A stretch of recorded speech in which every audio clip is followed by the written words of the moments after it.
우리들이 살아갈 미래를 위해 푸른 숲을 지키고 깨끗한 에너지를 사용하고 바다랑 하늘을 맑게 만든대요. 우와! 누가요? KB가요. 금융을 통해 더 나은 세상을 만들어가는 KB가 저탄소 녹색 산업을 지원합니다. 미세먼지 발원지에 생겨난 숲도, 청정한 신재생 에너지도, 친환경 금융 상품도,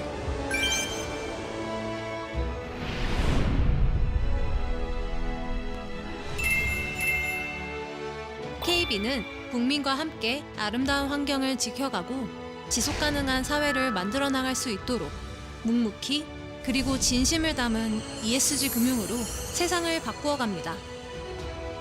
우리 모두가 함께 그려가는 내일. KB 그린웨이브 2030.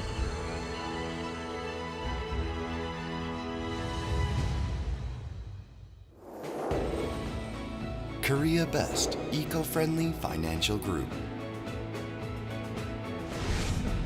KB Financial Group.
바다를 바라보면 정말 아름답고 파랗고 너무 좋거든요.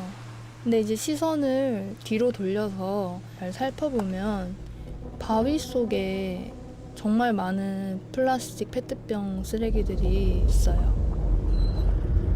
물고기들이 이렇게 바닷속에 떠다니는 페트병을 먹이로 착각해서 뜯어먹은 흔적을 되게 많이 봐요. 근데 결국은 그 물고기들이 또 우리 식탁에 올라온다고 생각하니까 또 되게 가슴이 아프죠. 폐 플라스틱을 이용해 원사를 만들어서 의류를 제조하는 브랜드가 나왔다고 해서 되게 반가웠어요. 완벽한 삶을 사는 사람은 없다고 생각하거든요. 자기 자리에서 그냥 할 수 있는 노력들을 하다 보면 좀 더 깨끗한 환경을 만들 수 있지 않을까 생각해요.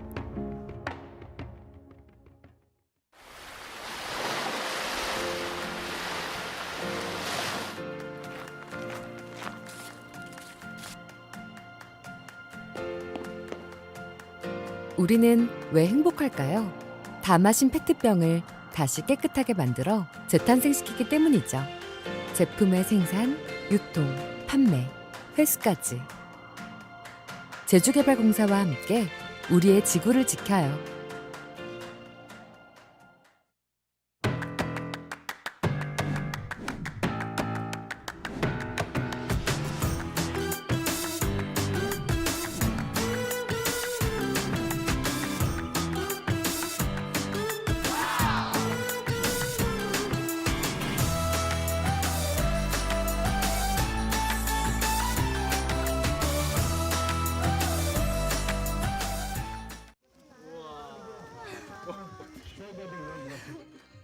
마을 사람들이 축제를 열어줄 때가 있어요.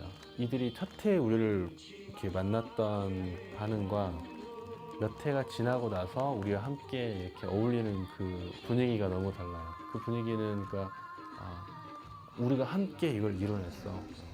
사실 이 나라 언어는 전혀 우리가 이해할 수 없는 언어고 문화도 정말 다른 문화인 거고, 근데 서로 그걸 느끼는 거죠. 우리가 함께 이걸 만들어냈구나.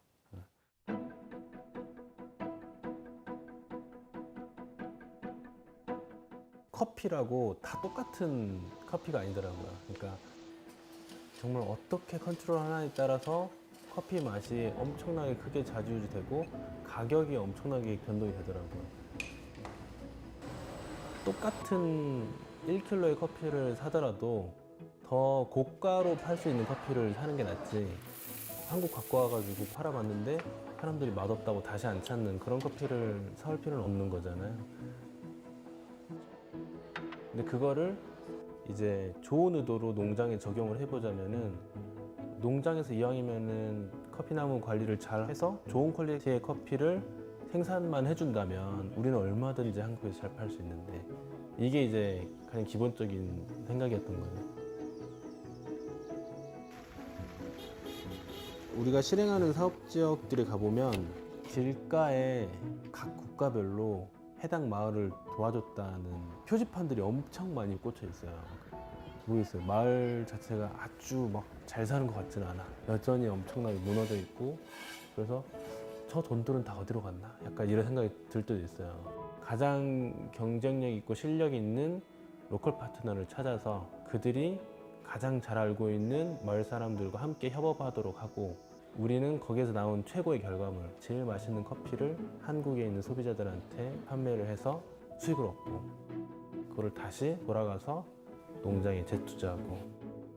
사실 가장 중요한 서클은 우리만 있는 게 아니고 트리플래닛, 농장, 농부들, 그 다음에 현지에서 항상 함께하는 파트너들이 있어요. 전문가 파트너들. 이런 구조들이 있다 보니까 서스테너블한 구조가 만들 수가 있는 거죠.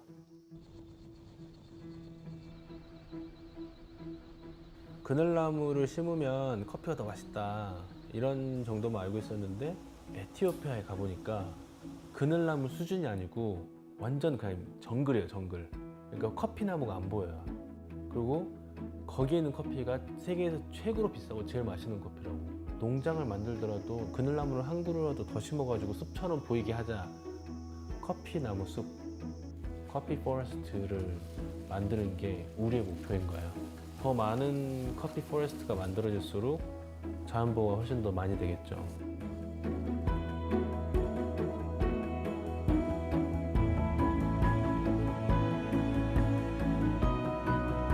트리플래닛한테 해외 농장 사업을 개척하는 거는 그들한테도 큰 도움이 되지만, 우리가 미션을 계속 유지하고 사업을 수행하는 데에도 되게 큰 가치가 돼요.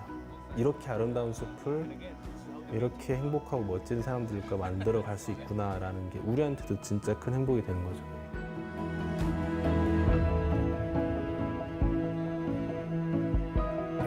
이 친구들한테 나 저번에 왔지? 나 또 왔어. 다음에 또 올 거야. 하면서 어떻게 보면은 뭐랄까, 그 후견인 같은 그런 모티베이션을 좀 줬으면 좋겠다는 생각이 있었어요. 그러니까 좀 더 퍼스널하게 그 형 또 왔네 약간 이런 느낌으로.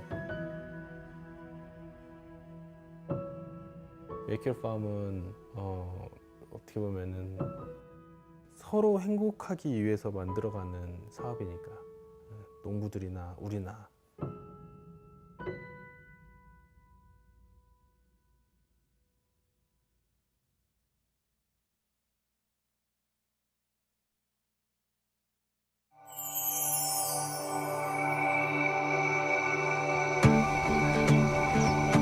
Loving our neighbors, respecting life, and making life sustainable. LOHAS. There is a company dedicated to practicing the values of LOHAS. I will only do business that serves the people and the planet. The LOHAS values of Prumuan is committed to the sustainability of our health and the planet.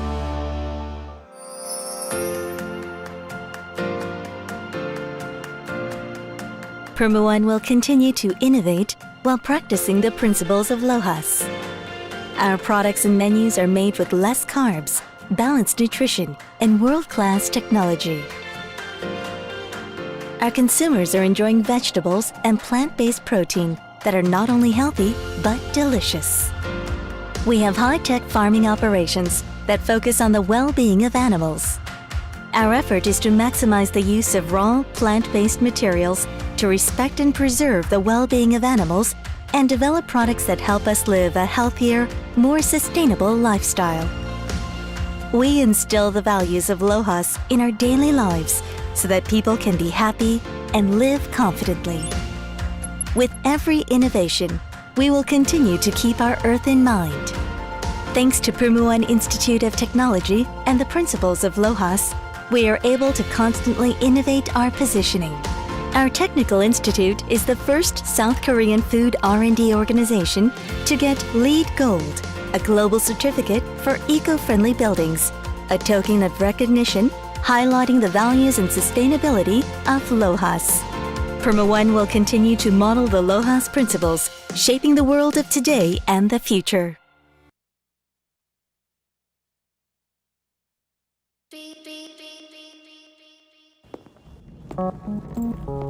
승객 여러분, 페트병, 사탕수수, 유채꽃은 아이오닉 5가 될 수 있습니다. 이제 지속 가능한 미래로 출발합니다. Welcome on board, Ionic 5. 첫 주인에게 버림받던 날, 난 그리 슬프지 않았어. 버려질 수밖에 없는 나는 플라스틱 페트병이었으니까. 난 사랑받을 운명이 아니었어. 어쩌다 운 좋게 재활용 원단이 될 기회를 얻었지만 다 헛된 희망이었지. 선택받지 못해 또다시 창고에 버려졌거든. 그렇게 체념한 채 소각장의 갈라를 기다리는데 말이야. 이상하게 이런 마음이 생기더라. 누군가의 옷이 되어 사랑받는 기분, 한 번쯤 꼭 느껴보고 싶다고.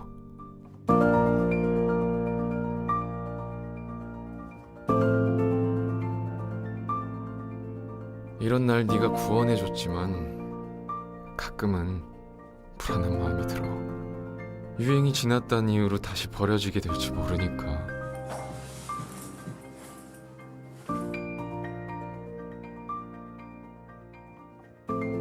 너에게 부탁 하나 해도 될까? 너와의 행복이 계속될 수 있도록 나를 오래오래 입어줘. 지구를 사랑하는 당신에게 당신을 사랑하는 옷으로부터. 리 텍스타일 by WWF.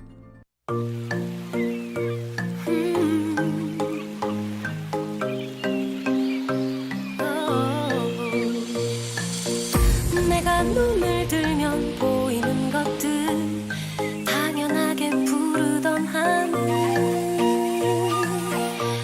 어제 거울처럼 우리를 닮아 회색빛이 될지도 몰라.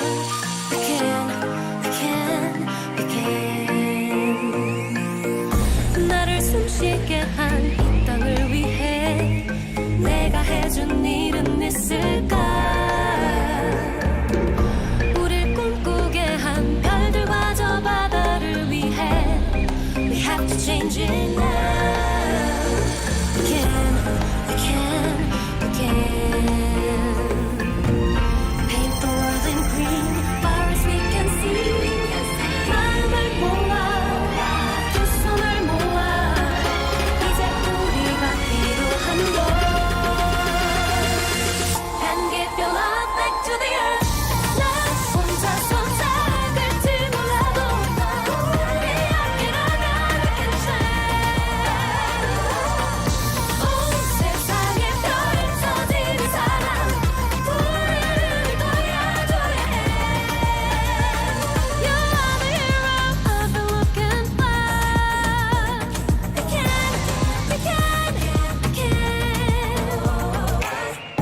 And we're stopping when I can.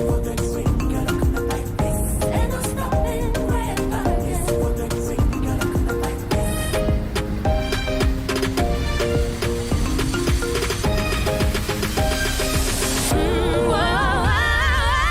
And give your love back to the earth. 우리 함께라면 we can change. 온 세상에 별을 터질 그 사람, 우리를 도와줘야 해. You're the hero I've been looking for. We can.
제2차 P4G 정상회의를 서울에서 개최합니다. 국제사회와 함께 탄소 중립 실현에 앞장서겠습니다.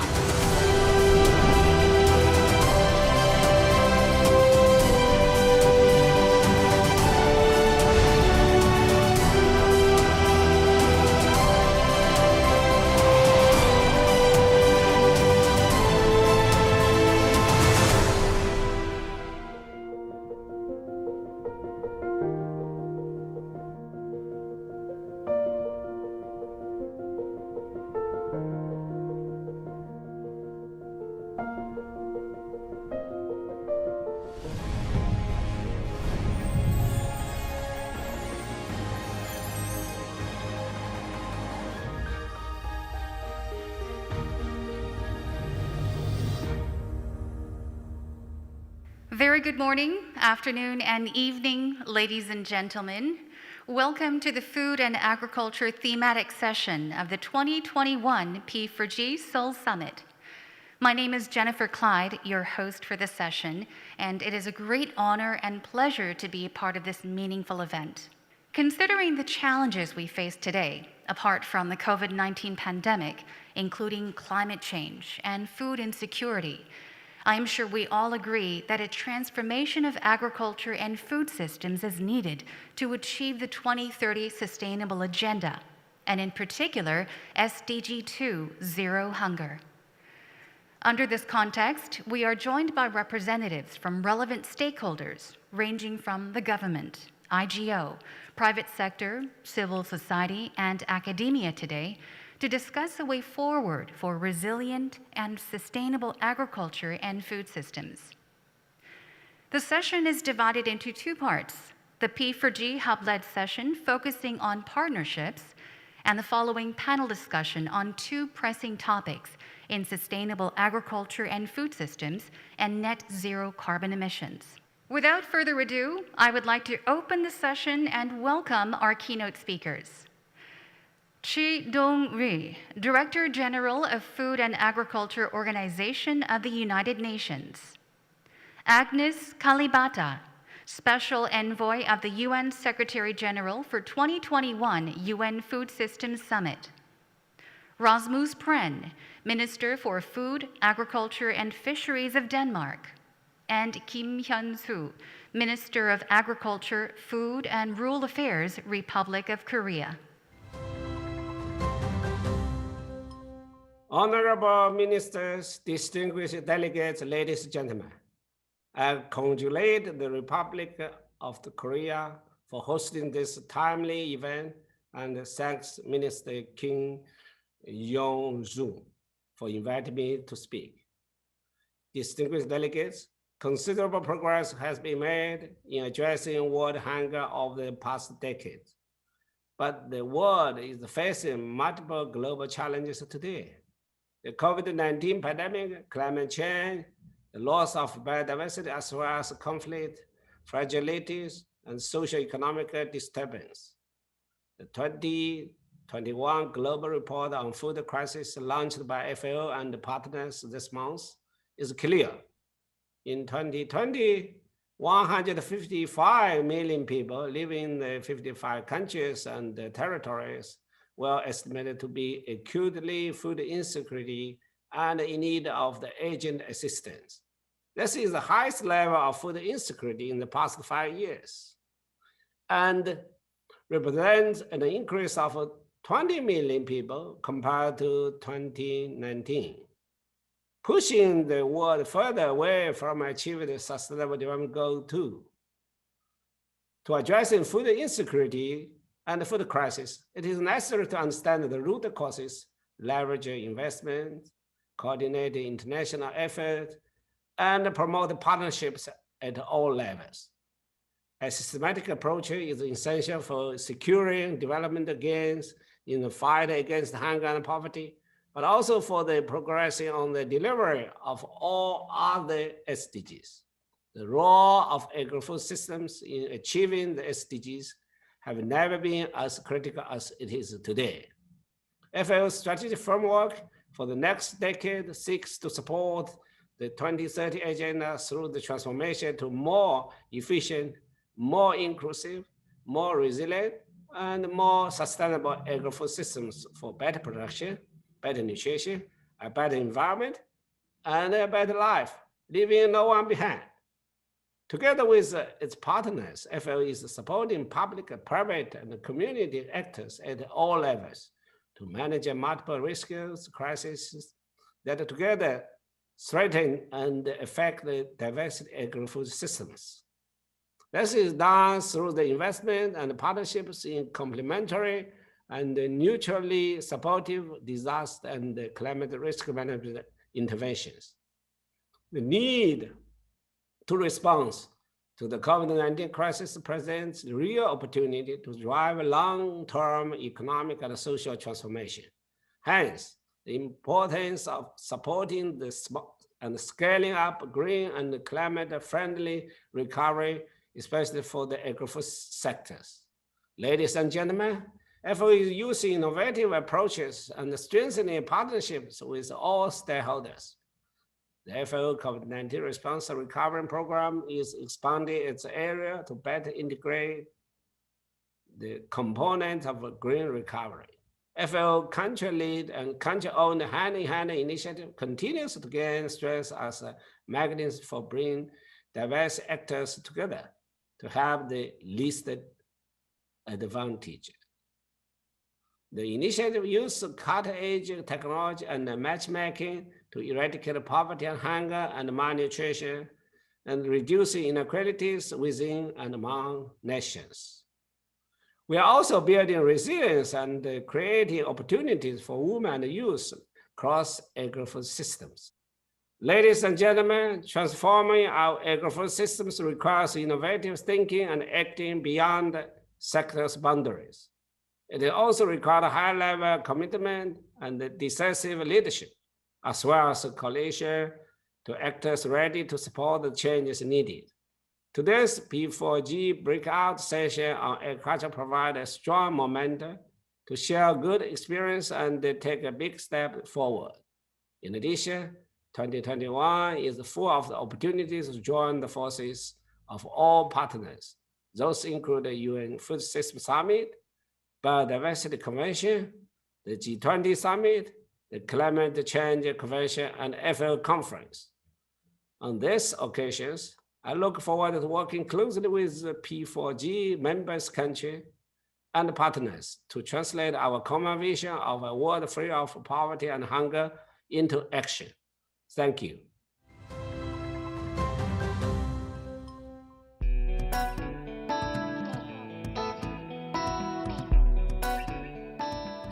Your Excellencies, ladies and gentlemen, let me start by thanking the Republic of Korea and Partnering for Green Growth for inviting me to participate in the 2021 P4G Seoul Summit. The summit is indeed timely, as this year presents an opportunity for us to harness energy and action towards transitioning our food systems and building back better following the effect of the COVID-19 pandemic. We have learned throughout this pandemic that no one is safe until we are all safe, and that without improved food systems that provide nourishment, income, and equality, we are all just one crisis away from extreme vulnerability. Our food systems face multiple challenges. The UN projects that our population will grow by 43% to 10 billion by 2050. This requires us to step out of our comfort zone to transform our food systems as we look to stay ahead of this growth. Meanwhile, the COVID-19 pandemic has tremendously slowed down our progress, and we risk reversal on the 2030 development agenda. In addition, climate change is limiting our abilities to achieve our targets. That's why the UN Secretary General launched the 2021 Food Systems Summit to catalyze action and to get us back on track. The summit's key priority is to deliver on the 2030 agenda while addressing the challenges of our food system. We need now more than ever before to establish resilient and sustainable agriculture and food systems. On this path, we can leverage the possibility for further cooperation in climate change, mitigation efforts, public-private partnerships, and innovative technologies to build back better and greener in this decade of action. At today's annual P4G Seoul Summit, our focus is to explore how we can enact a global transformational change and develop sustainable and resilient agri-food systems. As we go into discussions, I would like us to have a few things in mind. First, it needs to be clear to us that our food system thrives on nature. We must therefore shift from food systems which are only extracting from nature, learning instead to produce food in ways that benefit nature. Our food systems are the largest contributors to biodiversity loss. This calls for our collective action in exploring and implementing interventions to restore and conserve our natural ecosystem and biodiversity. This forum has the opportunity to provide key insights to the work of the 2021 Food Systems Summit by bringing in key stakeholders to explore game-changing solutions that deliver food production systems that work for both people and planet. Secondly, it's important to note that the sustainable management of our food systems is in our hands. As we deliberate today on innovative solutions to bring together agri-food systems and biodiversity action, it will be good to remember that these solutions need to be backed up by science, as it is the only way we can assess the impact of our action and ensure that we are on the right trajectory. Through the P4G Salt Summit, the Food System Free Summit in July, and the summit in September, we have opportunities for further collaboration. I believe we will identify and agree on workable solutions that will transform and strengthen the resilience of our food systems. Thank you once again for the invitation and for the strong leadership and support for the 2021 Food Systems Summit. I look forward to our continued collaboration and collective action towards the 2030 Sustainable Development Agenda, and I thank you again for inviting me.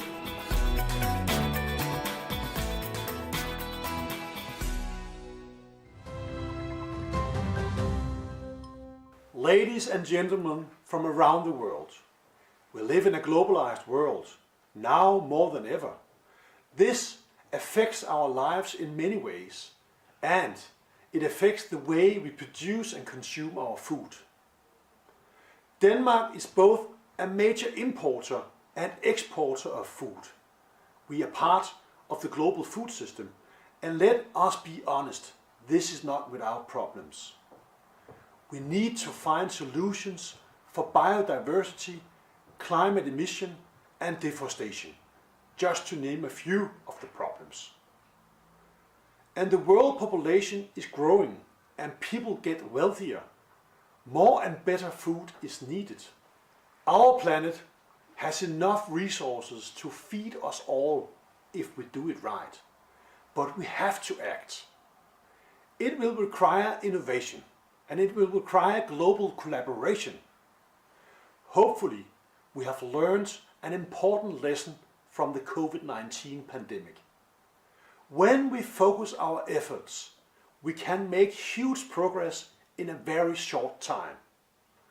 Public and private actors have been able to raise financing and launch collaboration that has given us new vaccines within a year. It is remarkable what we can actually achieve when we really put our minds to it. We need massive investment in new and innovative technologies in all countries, rich and poor, and in this respect, enhancing cooperation between public and private partners is key. Partnerships for green growth is the mission of P4G. It should be the mission for all of us. In Denmark, we have a strong tradition for using partnerships to tackle challenges, such as the green transition for the food sector.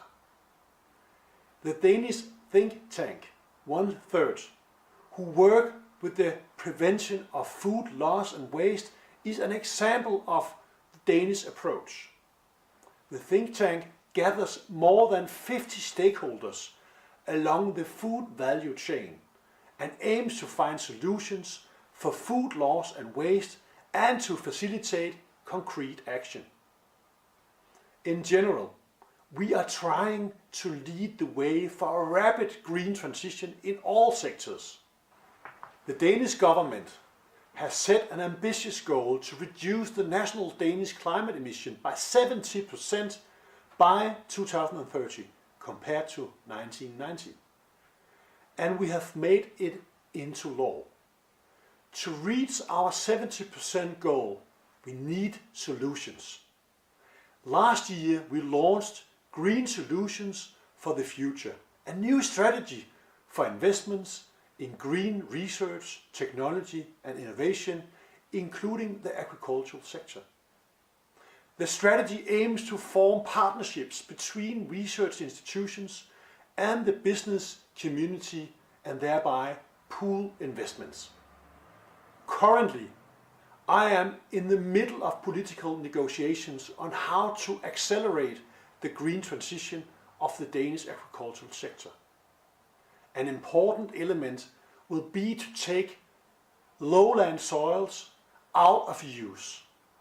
Another is developing a new regulation model which will be crucial in sustaining a cost-efficient green transition of the sector. Denmark is also highly engaged in the preparation of the UN Food System Summit in September. In our view, the summit must deliver specific and scalable results and progress towards all sustainable development goals. In April this year, we hosted the 5th annual World Food Summit with more than 300 participants from government, business, academia, and civil society. I would like to thank Dr. Agnes Kalibata, UN Special Envoy to the 2021 Food System Summit, and co-speaker today for her active participation. Finally, I would like to thank the Ministry of Agriculture, Food and Rural Affairs of the Republic of Korea for hosting this thematic discussion on resilient and sustainable agriculture and food systems. It is a very timely discussion.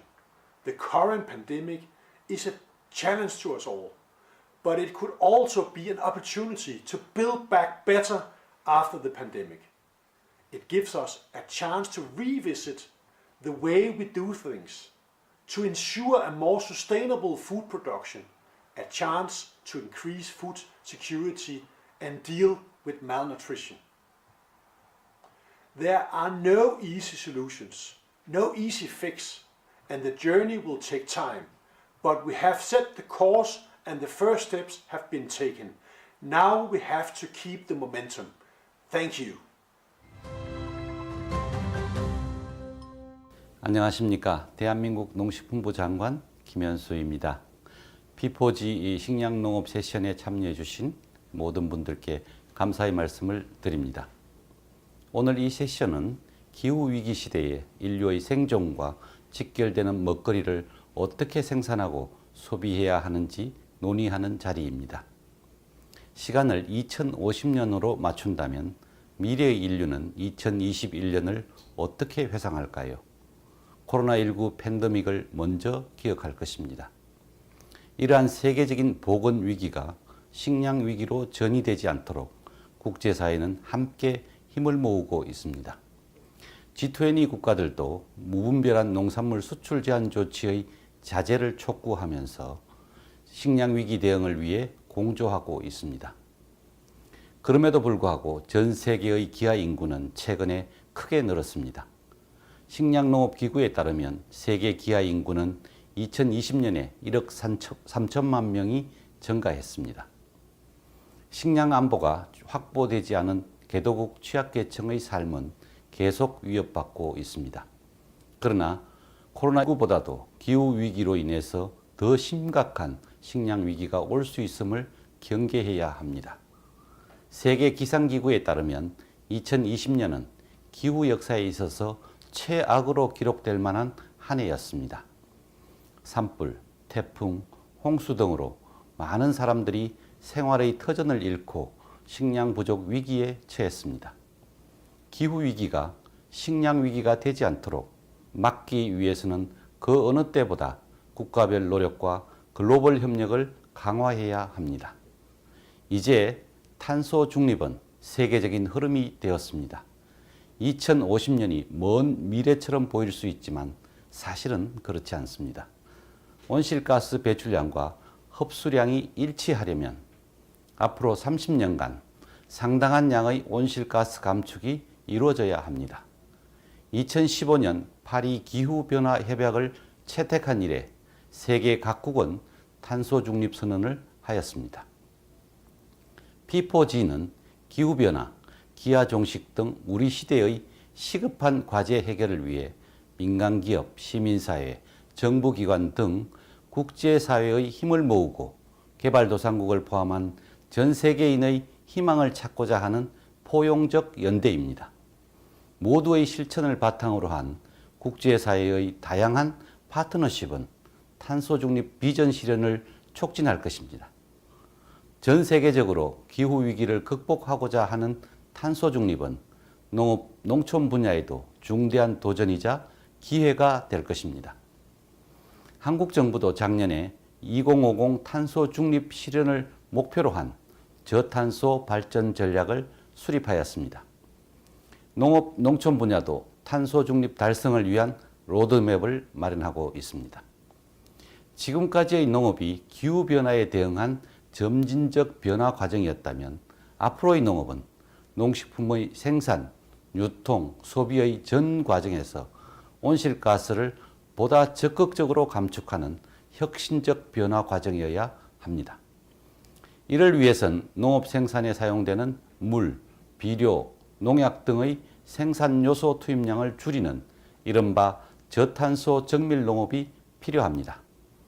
유리온실 등 시설을 활용한 농업 생산의 경우 화석연료 의존도를 낮추고 신재생에너지 활용을 늘려가야 합니다.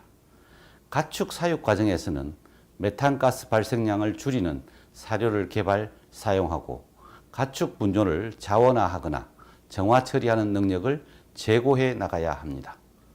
농식품 유통 소비 과정에서도 식품 손실이 최소화되도록 우리의 행동을 바꾸어 나가야 합니다.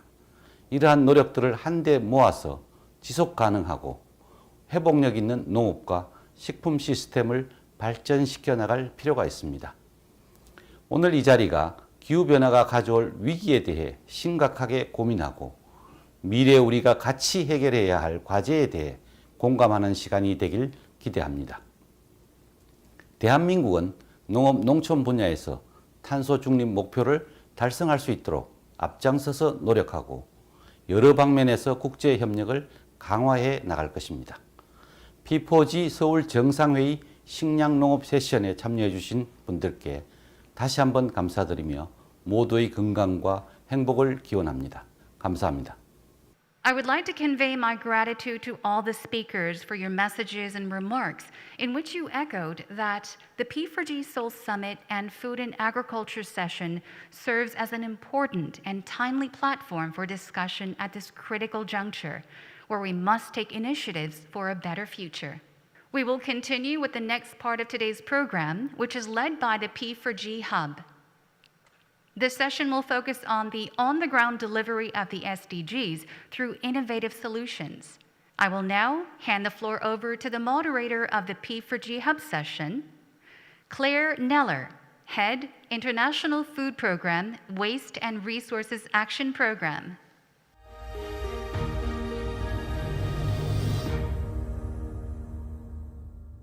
Thank you, Ms. Clyde, and welcome everyone to the P4G session on food and agriculture. My name is Claire Neller, and I'm head of the International Food Program at WRAP. And I'm just going to start with a few facts about our food system globally, and some of these are pretty shocking. So, a third of the world's greenhouse gas emissions comes from our food system, and yet we waste around a third of the food that we produce globally. And this is at a time when around 1 billion people go to bed hungry every night, and millions of people who produce the food that we eat are vulnerable to the increasing impacts of climate change. We need to fundamentally transform our food system to make it more resilient and make progress towards a net zero future. That future is not possible without a resilient and climate smart food system. We also need to ensure that any solution or solutions that we provide are built to deliver change in developing countries as well as developed, and that is really relevant to their priorities. I am extremely excited to have such an esteemed group of speakers participating in today's discussion. And before I introduce them, I'd just like to kick off our session with a brief video from P4G that just shares an overview of P4G's work in this space and the innovative market-based solutions, including WRAP's project, that P4G is scaling. So please play the video. Our food system affects our health, our environment, and our economies. It is also responsible for around 1/3 of global emissions. We need a fundamental transformation of the food system to make it more inclusive and resilient. Platforms like P4G deliver new business and finance models that can rapidly advance the goals of global coalitions like Champions 12.3 and the Food and Land Use Coalition. P4G partnerships are commercially viable models of change, reducing food loss and waste, improving the livelihoods of smallholder farmers, enhancing food security, and building resilience in our food system. Through the P4G partnership, halving food loss and waste by leveraging economic systems, or flawless, we are uniting corporations around ambitious voluntary agreements and developing replicable models in Mexico, Indonesia, and South Africa to monetize the savings from reducing food loss and waste. P4G Sustainable Sourcing at Scale partnership with IDH is helping drive capital investment to rural areas in India. By implementing verified sourcing area, it is linking sustainability coalitions directly with buyers through an online platform called SourceUp. This is a model that can be replicated nicely with other P4G countries. P4G is a global platform delivering transformative impact with a pipeline of more than 50 partnerships and a global ecosystem spanning 12 country partners, 5 organizational partners, and more than 240 business and civil society partners. Join us in pioneering green partnerships and investing in impact. Thank you. That was a really excellent example of some of the really pioneering partnerships that P4G is supporting. I'm now thrilled to go to our keynote speakers, and the first of those is Minister Choi from the Korean Forest Service, and I'm delighted to welcome you. And what I'm going to ask you is the same as I'm going to ask all of our keynote speakers today, which is to just share a little bit with us in your 3 minutes about how you're building momentum to transform food systems and how P4G can help scale that vision. So Minister Choi, over to you. Distinguished guests, good morning, good afternoon, and good evening. I'm Choi Byung-am, Minister of the Korea Forest Service. Thank you for inviting me to the session on SDG 2, Food and Agriculture, which is the first main sector of the P4G Summit. While agriculture provides a livelihood for billions of people, it is facing serious challenges such as increasing natural disasters and new pests due to climate change, which threaten food security. Also, land use change and forestry sector, including agriculture and forestry, accounts for 23% of the global greenhouse gas emission. Rising population is expanding the area of residence and the farmlands. Therefore, we need a solution to balance sustainable and resilient agriculture and forest ecosystem protection. In March last year, a project suggested by the Korea Forest Service and other partners from Ethiopia was selected as a P4G partnership startup project. This project aims to build a traditional style shade-grown coffee farm and restore forest ecosystem in southern Ethiopia, an area getting drier. This is the ideal agroforestry business model that combines agriculture and forest restoration. In this project, SK Forest, a Korean enterprise that is active in performing ESG activities, will manage forest restoration. Tree Planet, a social enterprise, will operate crowdfunding and global coffee marketing. The Ethiopian partners will be in charge of capacity building, job creation, and fair trade of local communities. The idea of this project started from the Seoul Summit between Ethiopian Prime Minister Abiy Ahmed and Korean President Moon Jae-in in August 2019.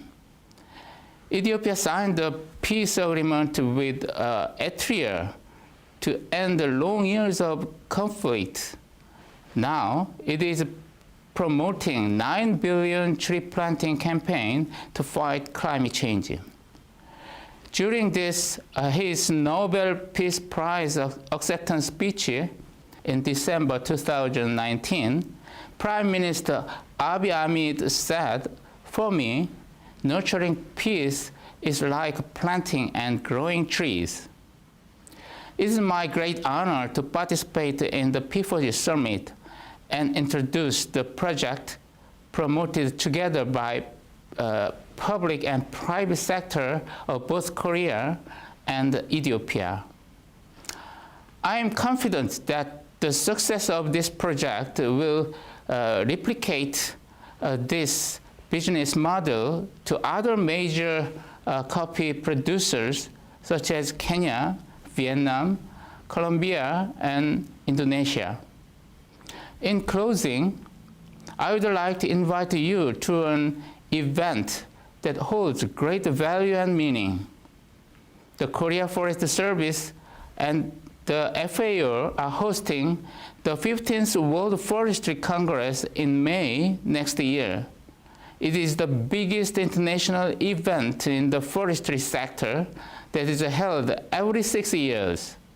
I sincerely hope that next year's World Forestry Congress will be the first event for all international forestry leaders and experts together after the pandemic is over.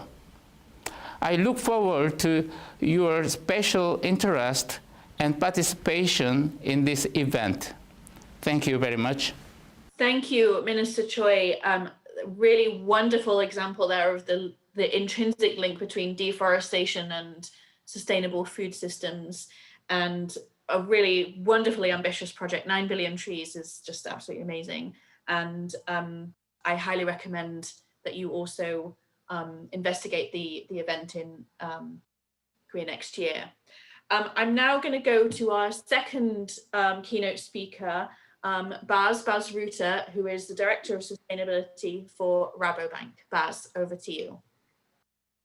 Many thanks, Claire, and a true honor to be able to present some of the examples we hope to produce in order to live up to this important challenge we jointly face.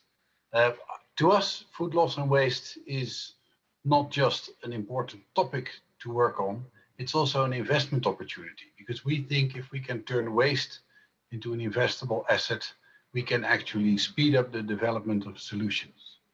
And that is why we designed the SDG 12.3 loan, which is a product that actually hopes to accelerate investments in tackling food loss and waste issues. And the reason we do it is because it provides us and our clients with a global financial solution that rewards positive accomplishments and sanctions underperformance, and as a result, stimulates the development in the right direction. An important element of the product is that it includes setting ambitious targets, measurement properly, and action on the ground. And the product is specifically designed for corporate clients in the food and agriculture space that have clear KPIs on food loss and waste reduction, including champions in the 12.3 companies who could actually benefit, but also, for instance, large players who may be member of the Consumer Goods Forum, or also signatories to RAP. So we definitely see a market for these products going forward. And what it entails is the fact that we have a standardized plug-and-play proposition that targets food loss and waste reduction based on very clear outlined sustainability-linked loan principles, which can be a general purpose loan, but it can also be a very product or project-oriented dedication of the money. We use standardized metrics for KPIs.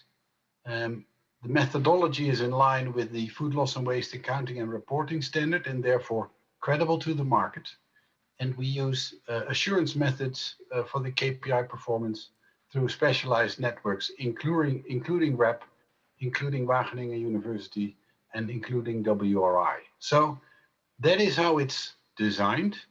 And I'm also delighted to say that it's already on the market, because we've been able to convince one of our larger clients in the retail space, which offers its services under the retail brand of Ecoplaza, which is a sustainable supermarket chain, to actually use a 12.3 loan to actually diminish their food loss and waste, measure it, and get rewards for it.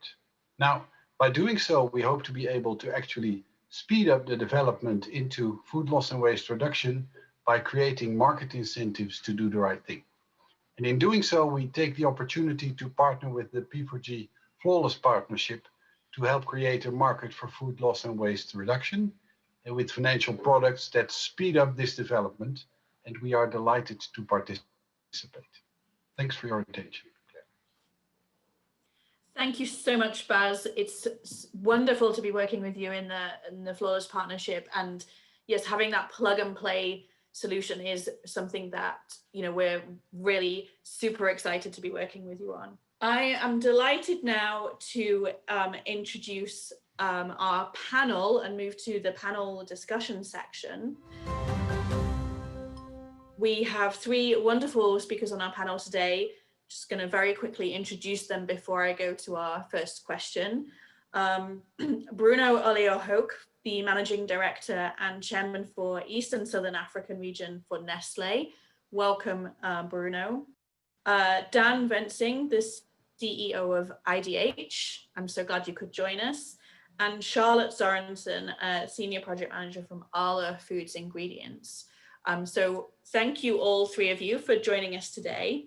I'm going to ask our first question, and then maybe if we can go in the order that I introduce you. So Bruno, Dan, and then Charlotte.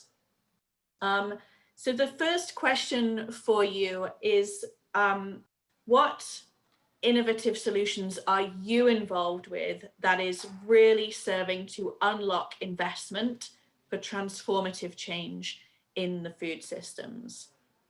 Bruno, let me come to you first. So good day, everyone. And as introduced, my name is Bruno Liu, the Managing Director for Nestlé in the East and Southern Africa region, which is a region comprising of 23 countries from the Horn of Africa right down to South Africa and including the Indian Ocean Islands. But today I'm also representing the Consumer Goods Council of South Africa, which is an industry association that represents retail and manufacturing member companies. I'm a board member, and Nestlé is an active and long-standing member of the Consumer Goods Council of South Africa. So we launched the South African Food Loss and Waste Voluntary Agreement back in September 2020.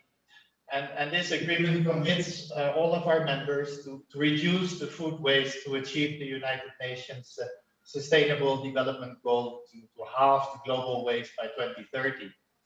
So this initiative was launched by the Consumer Goods Council South Africa, but in partnership with the Department of Trade, Industry and Competition, as well as the Department of Environmental Affairs, Forestry and Fisheries. And so we've been working on the topic in different dialogues and workshops actually since 2015. And in 2018, also a study tour was conducted in Europe to engage with other organizations that have implemented similar programs to reduce food waste and to share best practices for implementation and trial in South Africa. So actually, the whole initiative started based on the realities on the ground, which is food insecurity. In South Africa alone, about 6.6 million South Africans still routinely experience hunger, and a further 13.6 million have limited access to food. And at the same time, we've got 12.6 million tons of food that go to waste, which is, in our case, also about a third of the total food production. And out of this waste, 80% is still deemed edible. So this food could have been redistributed to all the people in need. So therefore, it's really this reality on the ground that made it impossible to ignore, and that got this initiative to be widely embraced by many companies. Another key contributor in South Africa to this wide-scale corporate commitment was the support of the two partner ministries that I mentioned. And this endorsement signals that we got from the highest level in government really inspired the private sector to also come on board and play its part. So promising uptake by manufacturers and retailers alike. Some of the biggest retailers and manufacturers are present, but what is pleasing is to also see that the smaller, more local independent players are signing up to this initiative. And therefore it makes us really a truly entire value chain that is participating. Many retailers and many manufacturers had their own programs before, but now it's obviously coordinated into a more holistic approach and really looking end to end in the value chain. So there's a really a concerted drive to make sure that we go beyond the signing of in a ceremony and to make it really a practical implementation. So we're still in the early days, but we've been focusing on setting up the foundation and in the beginning also focus on knowledge and capability building amongst the members through technical experts, including from the P4G. And so we have now 3 work streams with working groups and committees, one on food donations, one on measurements, and one on reporting and policy standards. So through this initiative, the Consumer Goods Council South Africa is coordinating the food surplus that is still safe for human consumption, and then to donate it to the needy as part of the national goals to avoid and avert food insecurity in South Africa. Thank you so much, Bruno. It's wonderful to hear of the progress that's being made in South Africa. I think, taking the model of the pre-competitive collaborative space, the voluntary agreement that we use in the UK, bringing that to the South African context, working with CGCSA has been wonderful, and I'm so excited to see how that progresses. I know the working groups have been absolutely fantastic so far, and really, really positive feedback from the businesses that are participating. Thank you so much. Let me come to you now, Dan, and I'll just reiterate that question in case you've forgotten. So what innovative solutions are you involved with that are really unlocking investment for transformative food systems? Great, thank you, Claire. Thanks for having us, and also thanks for P4G for having us today. And I think indeed the subject is crucially important. At IDH, Sustainable Trade Initiative, we have been working since our inception about 12 years ago exactly on that, transforming the food and agri system. And with our roots in the Netherlands, and also with P4G supporters of the Netherlands and Denmark and others, we have been working on that. And our sole mandate is to bring the private sector to the SDG agenda, and specifically on the transformation of the food and agri sector. And over the last 12 years, we've been able to already mobilize just short of 400 million of private sector investment in that transformation, benefiting over 4 million farmers and reaching over millions of hectares of arable land to really transform that system. At the same time, we also realized that it's not enough, that these numbers, they're quite big. But if we really talk about the transformation of the system, much more is needed. And that is why innovation is always at the heart of what we do with our partners. Because for us, we are a public-private partnership facility. So we always need to work in partnership with private sector, with government, other stakeholders to make it work. Basically how also Bruno was explaining the work in South Africa and beyond. And specifically, one of those innovations that I want to touch upon is a model that we call Source Up, which is a platform that links markets, so retailers, brands, with jurisdictions around the world producing key commodities and food crops, and making connections between those players in the production areas with the end markets. That is the whole beauty of creating this global partnership, this global platform of exchange, which is supported by data. Data is, of course, the new trendsetter in sustainability and in the transformation of the system. And we feel that relentless transparency there is important to see how the market is performing and how the production is transforming, and then linking that together. To us, that is key. And one of the areas where we are testing this new system is in India, in the state of Andhra Pradesh, where in the partnership with P4G, we have created what we call compacts. So at the level of a jurisdiction, brought together all the stakeholders to collectively transform the food system to the benefit of people, of nature, and of course, the economy. That is the whole idea. And this innovation is not only for India. As I talked about it before, Source Up is a global platform. So we also want to scale it to other countries like Vietnam, and it's already happening there, like to Kenya, Colombia, Ethiopia, Indonesia, so that this really is a global platform, but also link it to markets in Europe, in India, in China, in many other places around the world, because then we really get the transformation that we're after.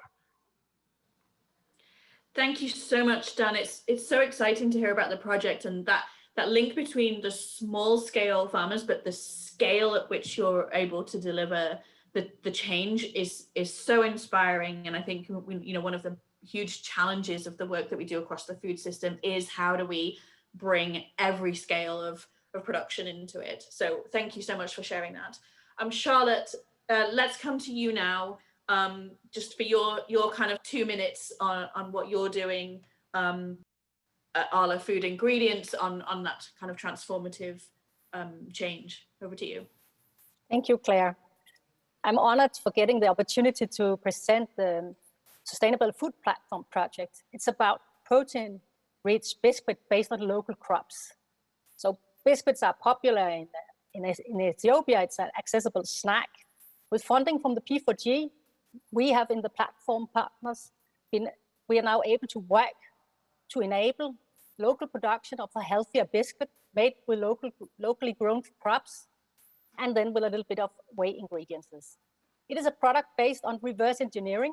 So it's very much about starting with identifying consumer needs, the preferences, the maximum price, and then working backwards to develop a nutritious food product within this framework.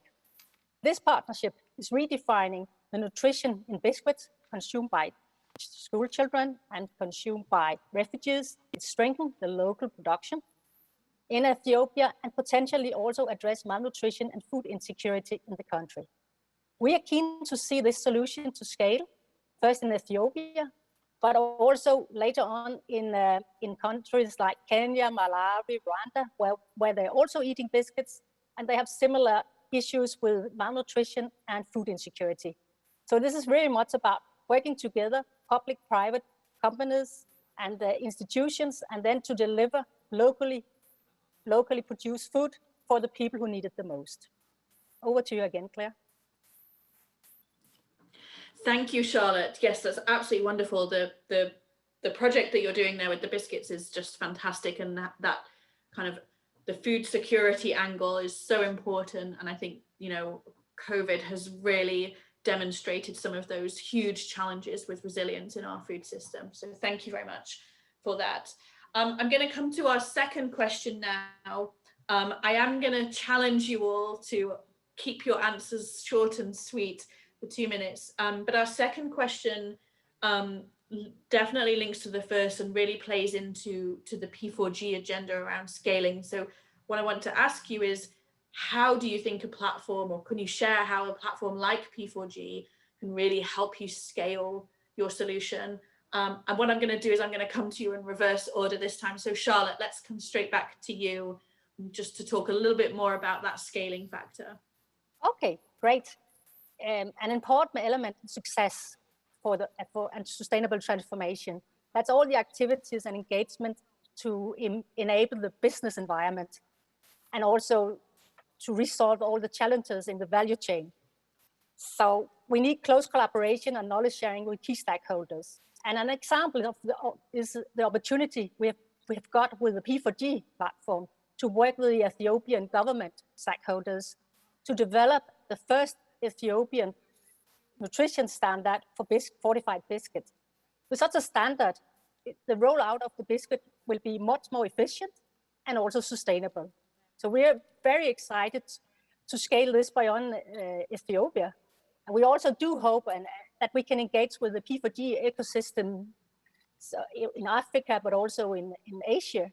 So this partnership can potentially move into large-scale production by linking to other P4G partnerships, like the work on sustainable industrial clusters in Ethiopia. So it's truly partnership engagement, multi-partner collaborations, locally anchored, and then for sustainable transformation of the food systems.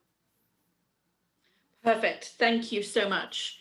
Dan, I'm going to come to you and then to Bruno. We're tight on time, so I'm going to keep you to 1 minute to talk about a little bit about how the P4G grouping can help you scale your solution. Dan, over to you. Thanks, Claire. Now, I think P4G can really help us by linking us to all the P4G initiatives around the world so that they can be featured on the Source Hub platform. And on top of that, also link us to the company partners and others at the market end so that we really create that connection and we build a mass movement for this transformation. And finally, also to Boss's point, to the financial sector, because for this transformation, next to the supply chain incentives, we also need the financial incentives. Thanks. Dan, so, oh my gosh, 30 seconds. Amazing. Well done. I think that link to the financial sector is so important. So I'm so glad we have Baz with us today as well to talk about that element of it. Bruno, let's come to you now for your 1 minute on how P4G is really going to help you scale the solution. Thank you, Claire. Yeah, it's great to see from what other countries have been able to do, such as the initiatives in the UK, that clearly show that curbing food loss and waste will circumvent economic losses, and that there's a real business opportunity for both the private as well as the public sector. So the food loss and waste voluntary agreement is one of the efforts in South Africa to help this transition to achieve the healthy, sustainable food systems.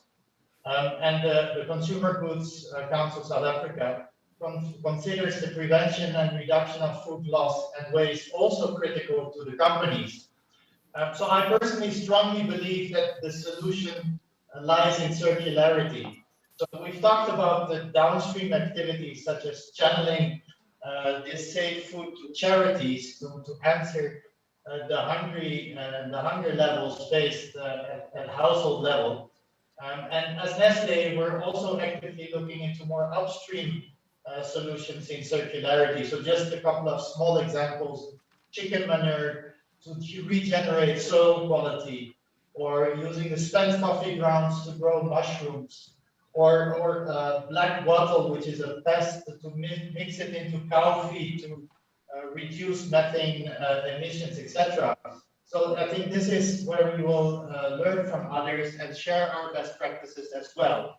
And so with the P4G funding, the Consumer Goods Council will be looking to activate financial investment programs, such as carbon credits, to incentivize and recognize those who do good in the prevention and reduction of food loss. Bruno, thank you so much. Those examples are just fantastic. It's really nice to see those kind of very specific on the ground examples of projects that are really happening. Baz, we have a little bit of time, so I'm going to put you on the spot and ask you if you could maybe come back in and just give your kind of 1 minute thought on how the P4G network could help scale the solutions that you talked about earlier on. Thank you. Thanks so much, and excellent opportunity. I think, to be honest, it's all about cooperation. And when we talk to the supply chains and each player in it, I think to a significant degree, the starting point usually is and should be the food companies who actually increasingly cooperate to safeguard that they have the right supply chain in place, and then also take responsibility, but also the opportunity to prove that they're doing the right thing on these topics and get rewarded by their consumers. And in order to play that role efficiently, I think and I hope that supply chains become ever tighter so that there's more information, there's more quality, and there's more investment possible to reduce food loss and waste. And of course, as a financial institution active throughout the supply chain in food and agriculture, we'd love to make those connections, and we'd also love to make sure that that change is financed, because it all starts with incentives to do the right thing. And I think currently, up until now, the incentives very often are to do the wrong thing. And if we can prove with the examples given today as well, that scaling up solutions actually is both good for society as a whole, but also for the individual players in it, we will actually be able to make change at scale rapidly. Thank you so much, Baz. That's such an excellent point to close out that panel discussion on that, you know, incentivizing those good things at the systemic, but also the business and the individual level. Thank you. I'm delighted to hand over now to Commissioner Biene for our closing remarks. Commissioner Biene is the Commissioner for the Ethiopia Environment, Forest and Climate Change Commission. Thank you so much for being with us, and please take the floor for the closing remarks. Thank you for inviting me to give a closing remark on this important P4G thematic breakout session on food and agriculture. It's really interesting to listen to inspiring and innovative business models aimed at building resilience across the food value chain, from improving smallholder farmer livelihoods to reducing food loss and waste from farm to retail. I'm pretty much impressed to see how P4G, through this partnership, brings strong private sector and investor engagement in solutions that make P4G unique, is very valuable for countries like Ethiopia to learn from, leverage and attract jobs and investment into national agendas for developing countries. One of the most important takeaways from this breakout session is that market-based solutions are a silver bullet to deliver climate action at speed and scale, particularly for bringing the food and agriculture value chain together. The experience we have heard from the flawless partnership is worth mentioning in this regard. The ongoing innovative interventions in 3 countries to reduce food loss and waste through government providing targets and corporation committing to ambitious voluntary agreements that in turn help to generate market with emerging business models to monetize the savings from reducing food loss are really fascinating. We need to focus on scaling up such type of partnerships across the most vulnerable countries in the years to come. As far as Ethiopia is concerned, the P4G partnerships interventions are well aligned with our ambition of building a green and resilient economy by 2030.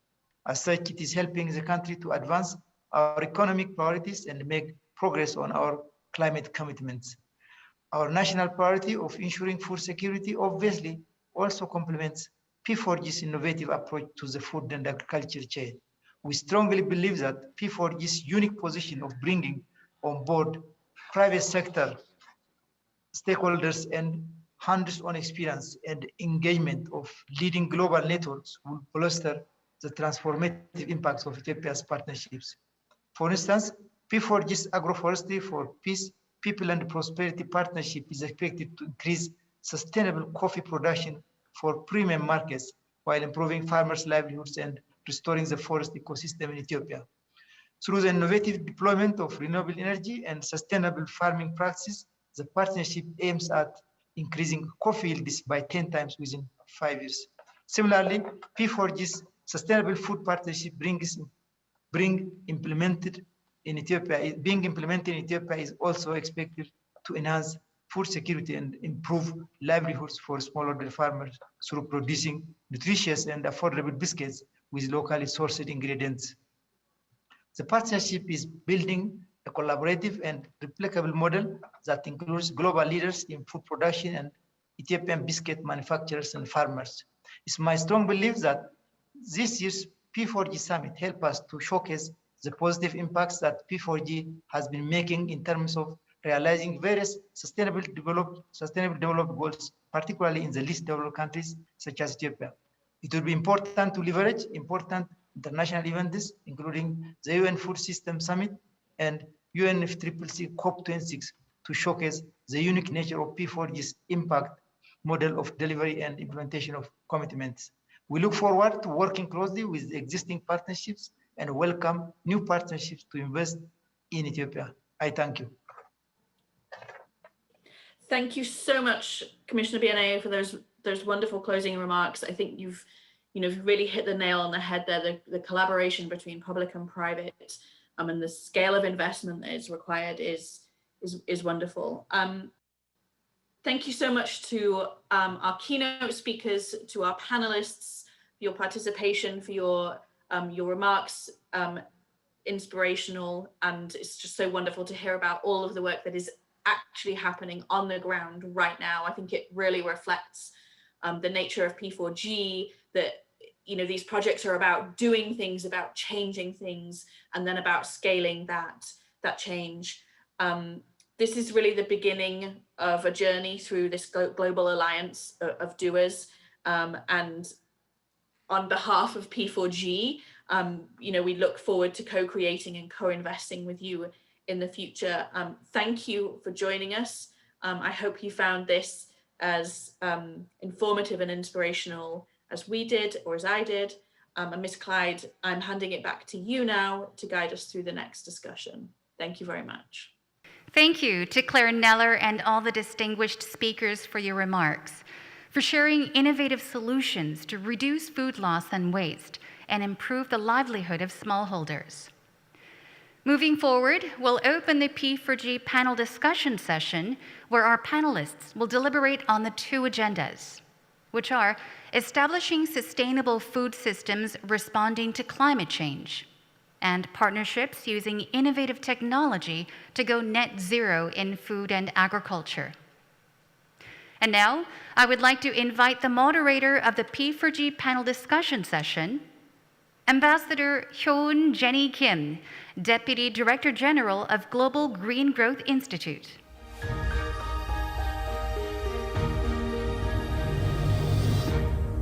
Thank you, Jennifer, for your kind introduction.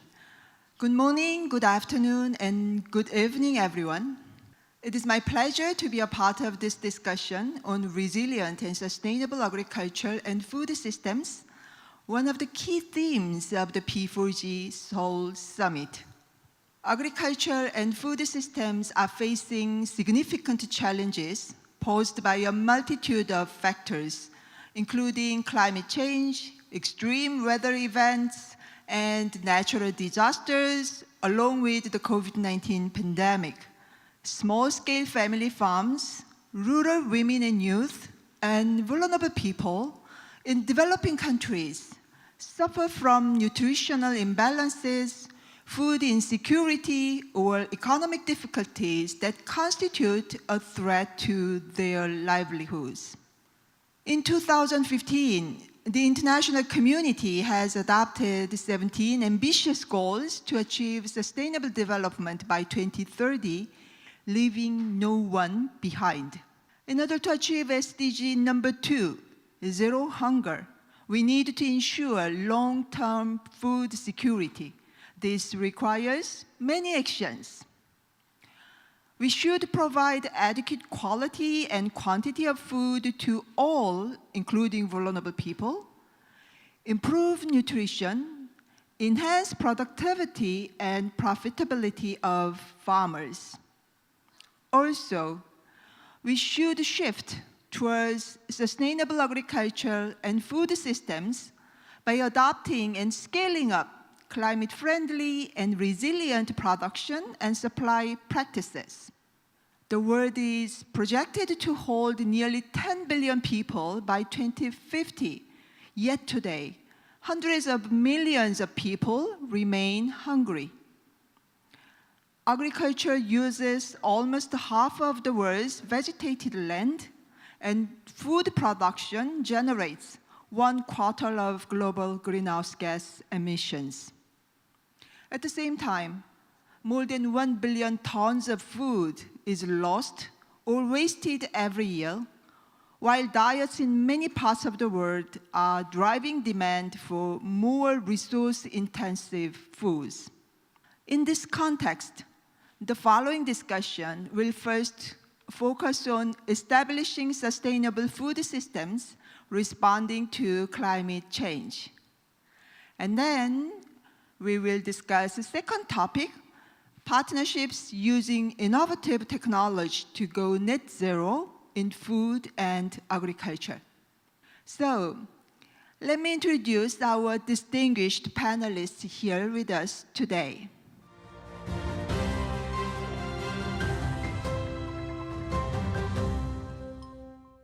We have Mr. Bruce Campbell, Director of Research Program on Climate Change, Agriculture, and Food Security, CGIAR.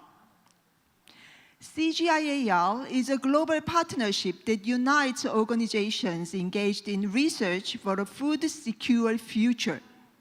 CGIAR is dedicated to reducing rural poverty, increasing food security, improving human health and nutrition, and ensuring more sustainable management of natural resources. Mr. Sean DeClan, Head of Food System Initiative, World Economic Forum, WEF. Ms. Brigitte Kvist Sorensen, Secretary General, Dan Church Aid from Denmark. Dan Church Aid is an NGO to support the poorest people of the world. It provides emergency relief in disaster-stricken areas and long-term development assistance in poor regions to create a more equitable and sustainable world.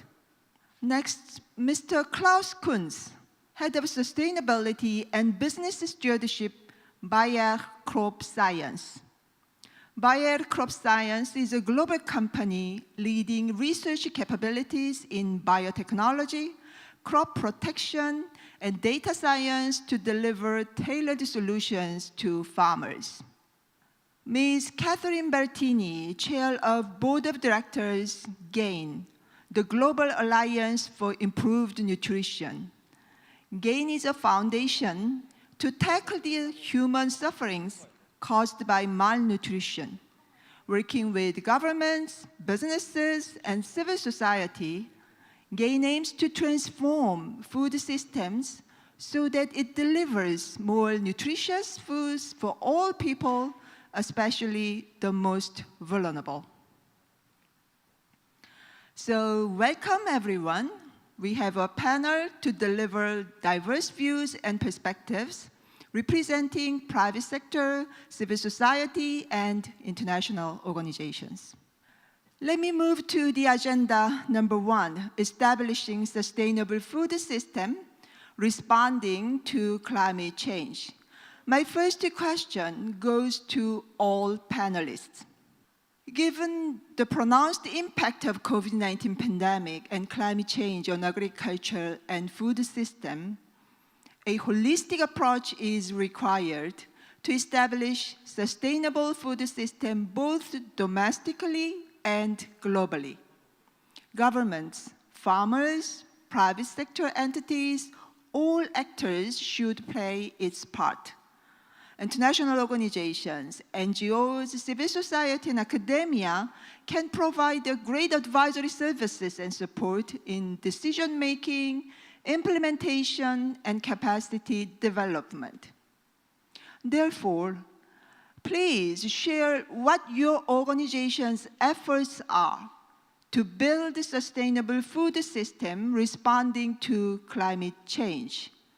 And what are the biggest challenges in your perspective in transitioning into sustainable agriculture.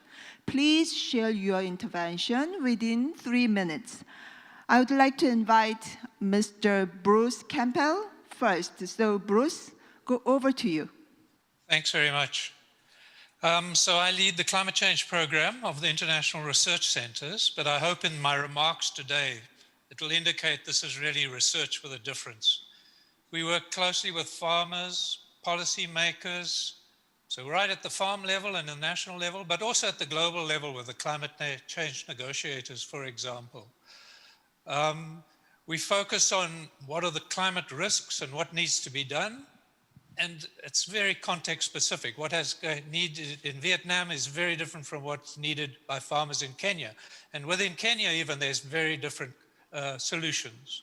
And then we also focus on reducing greenhouse gases from agriculture. Our ultimate aim is to get climate smart agriculture into the farmers' hands and getting climate informed advisories. So these are seasonal advisories, daily advisories about the weather so that farmers can make decisions as to what they need to do. I can give you an example. We have something called climate smart agricultural villages. There's tens of thousands of them now across around 20 countries where we try and bring technologies, services, policies all together to change the lives of the farmers. To take another example, in Vietnam, we work with the ministry on a salinity warning system. So this is what's going to happen if this particular year there's going to be salinity intrusion in the country.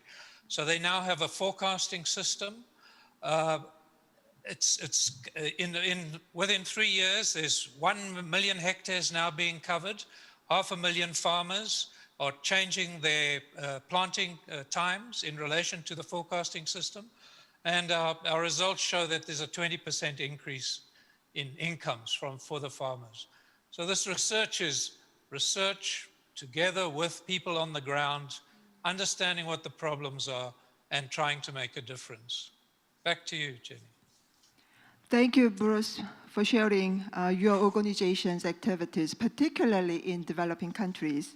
Let me move to Sean from WEF. So Sean, over to you, please. I think I'd like to make 3 observations in this respect. And as you said, I mean, this is building on the context of us working through the challenges of COVID. I think the first observation is that there are indeed a large number of structural risks that we have to look at, not individually, but systemically. And that this is going to require not just governments working on their own or the private sector working on its own or civil society working on its own, but a fully integrated multi-stakeholder response if we're going to achieve the scale and the systems change that is needed. And so I think that would be to manage these interconnected risks. The second observation I think that we would make is that in adopting an integrated response to things like food systems transformation, it will require the building out of quite dynamic multi-stakeholder platforms that really can look at both, as Bruce was just saying, the global level agenda and also what is needed at a national or local level. And so we have 2 good examples of that is operating. One is in Asia itself, where the example of Grow Asia is a dynamic example of this kind of multi-stakeholder approach in action, where they're working across 6 countries and more than 100 value chain partnerships that all can be then mobilized both to support what is needed to happen in the respective countries, whether that's in quite sophisticated market economies like Indonesia and the Philippines, or ones that are just emerging like Cambodia, and but also how you build across those initiatives to create cross-cutting agendas, say in terms of building out digital solutions platforms for the region. I think another good example is the Tropical Forest Alliance, which is a global platform that engages hundreds of actors across business, finance, civil society and government, looking at 4 major value chains that will impact on positively or negatively on tropical forests, and in over 20 jurisdictions that drive deforestation, and so how we take that out of the supply chain. But what we're seeing is this requires this win-win strategy to bring all these different sectors together to really look at how they can make that change happen, to promote a production and protection model at scale. I think the third and final observation that we would make from our side is we're entering into a period where innovation is going to be critical.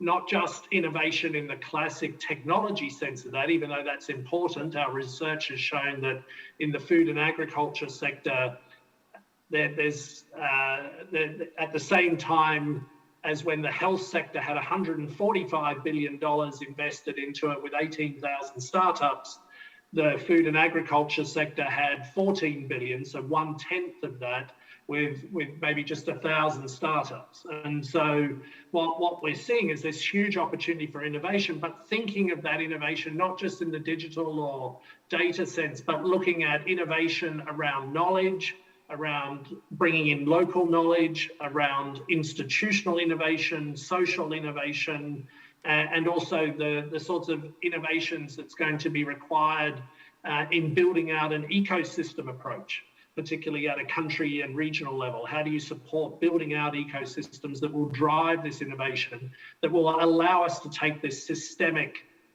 cross-silo view to change? So I'll leave it there. Thank you, Sean, for sharing your observations. Yes, as you mentioned, we are facing both challenges and opportunities. Let me invite Brigitte as next speaker. So Brigitte, are you ready? Can you share your views? Yes, thank you very much. Yes, as you mentioned, Danchurch is actually almost next year we will celebrate our 100-year history of fighting poverty and injustice, as it says in our statutes. And so much has changed since, of course, and I think the whole issue of food and food security takes up more and more of the work we do. We have a global goal of building resilient communities, and the sustainable food systems is really the driver, the pivotal of that work. But truly sustainable food systems have multiple purposes. It is about getting adequate food, it's about nutrition, it's about livelihoods, it's about environmental protection, but it's also about rights, human rights, land rights. It's also about financial inclusion. So as we heard from the 2 previous speakers, it is, you have to take a holistic approach to this. And what we do and have started on more and more is to have these multi-stakeholder partnerships where we invite and coordinate, we sort of connect the dots, as we call it, our local partners, the farmers, who knows a lot. Maybe in the older days, we used to bring stuff to poor farmers, but this is not the way it works now. It's actually the local farmers are very much in the process of we use their knowledge, and then we link up with the private sector to provide technology. And so we make a full, a full value chain that I think is so important when we're looking at food systems, that we have the full value chain, we have the local partners, we have the farmers, we have private sector, we have civil society. Our role is very much to do advocacy and also to promote rights and human rights. But then private sector has an added value of providing technology. Private sector is notoriously better than INGOs to do scale. We have learned so much from the private sector on that. But I also think the whole issue of financial inclusion, what we see again is that we can have very good projects that also could be scaled, but actually what is lacking is access to finance. So that is a component that we have added in the recent years because it's so important. So back to the challenge, I think the post-COVID, for some might be post, but for most it's very much a reality. The COVID situation has been the serious lockdowns. And if we talk about food production, food systems, the lockdowns have really made life very difficult for many people. So that is a challenge that we're still living under. But I think actually climate change is our biggest challenge.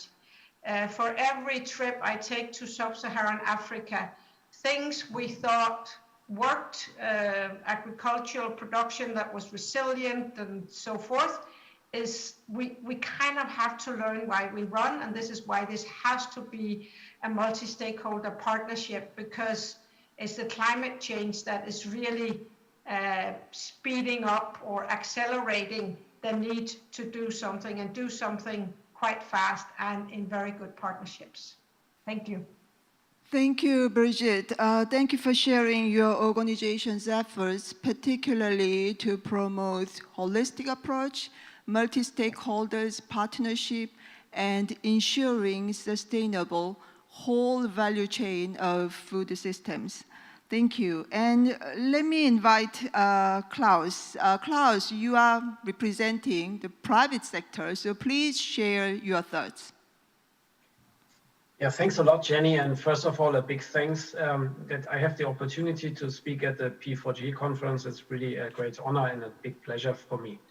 When Bayer started in 2018 to transition into a different era after the acquisition of Monsanto, we put some really significant changes on our overall business strategy. And one of the most remarkable ones was to put sustainability a bit out of the corner of a public relations topic straight at the core of business. And that comes with a clear implication, because we were thinking it's the only way, if you really want to get important changes to scale, you need to link them to the business. So looking at the crop science division, we were wondering what are the most urgent areas where change is needed. And it is actually apparently very clear. The big question is, how can we continue to feed a growing world population without starving the planet? And I think it's very important to take both aspects into account. And looking at from this angle, we said that we need to help growing more food, but also where food is most needed.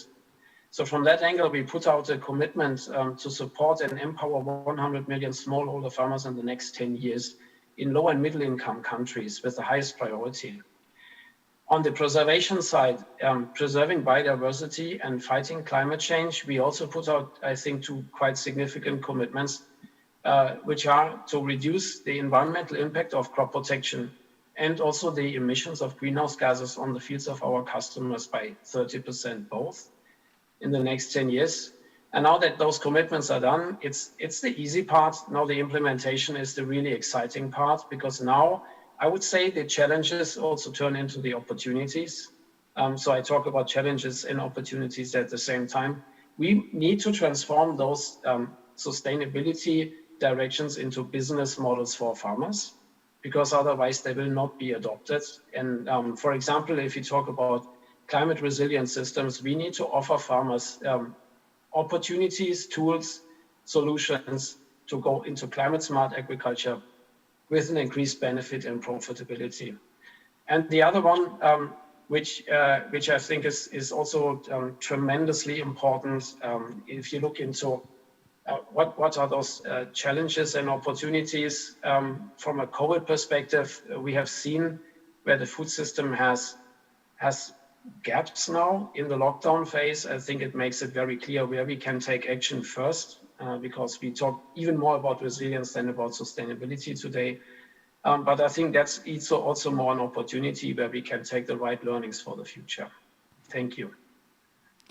Thank you, Klaus. Last but not least, I'd like to invite Catherine. Catherine, can you share your views? Certainly, Jenny, and thank you very much for including me. representing GAIN, the Global Alliance for Improved Nutrition, is always exciting, actually, because of the work that GAIN does in terms of working to provide access to adequate nutrition and nutritious food that's safe for everyone, that people can have access and that the food is safe. And safe for us means not only safe to consume, but also safe to create. And that means that we do have automatic connections with different other organizations where we work together on issues of the environment. So GAIN is the Global Alliance for Improved Nutrition. That means we don't suggest that we're fixing everything ourselves, but that we are working with other partners, as is everyone else on this panel. So when we think specifically about the environment, we've been working with partners like the EAT Forum and the Biodiversity Alliance and the World Wildlife Fund, the Food and Land Use Coalition, and others. And just this month, together with a couple of groups, we actually have organized the Innovative Food Systems portal off of our website, where we are trying to encourage people to give recommendations for solutions for collective action in terms of being able to grow nutritious food, but also do it in a way that's not harmful to the environment. So our view is that if we can work as an alliance to collect a lot of information from others, that would be useful. And others means everybody: entrepreneurs, food producers, processors, researchers, retail people, policymakers, anyone in the chain who can have something to say about how it is that this could be best accomplished. Now, moving just to, well, staying in my 3 minutes, but moving to two other points. One is that the UN Food Systems Summit, of course, has a whole section on environmental related issues and climate change issues. And so that's another opportunity, I think, for people to, in fact, a key opportunity for people to input into many of these issues in a way that hopefully the global community will be paying attention to very soon in their July meetings in Rome, and then the September summit in New York, or virtually.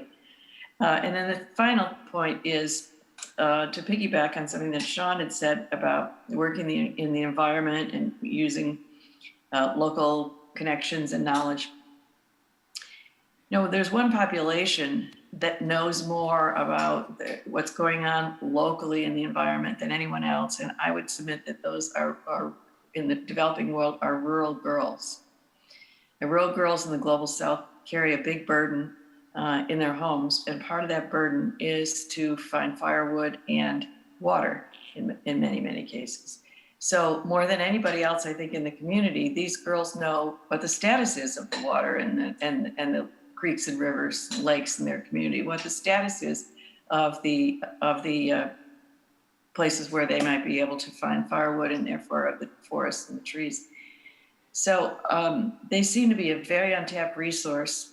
More and more of them are going to school, more and more of them are educated, but they would be a potentially wonderful, wonderful source of important information about the environment that helps support our overall global needs, if only we reached out to that population and listened to them and helped give them some background about how best to input their very useful information that is unique. Thank you very much. Thank you, Catherine. Thank you particularly for sharing your thoughts regarding the role of rural girls, who has a huge potential for the development in the agriculture sector, particularly in developing countries. All of you emphasized the role of public-private partnership. Therefore, let me ask a little bit more specific question regarding public-private partnership, especially at local level. So my next question goes to Klaus.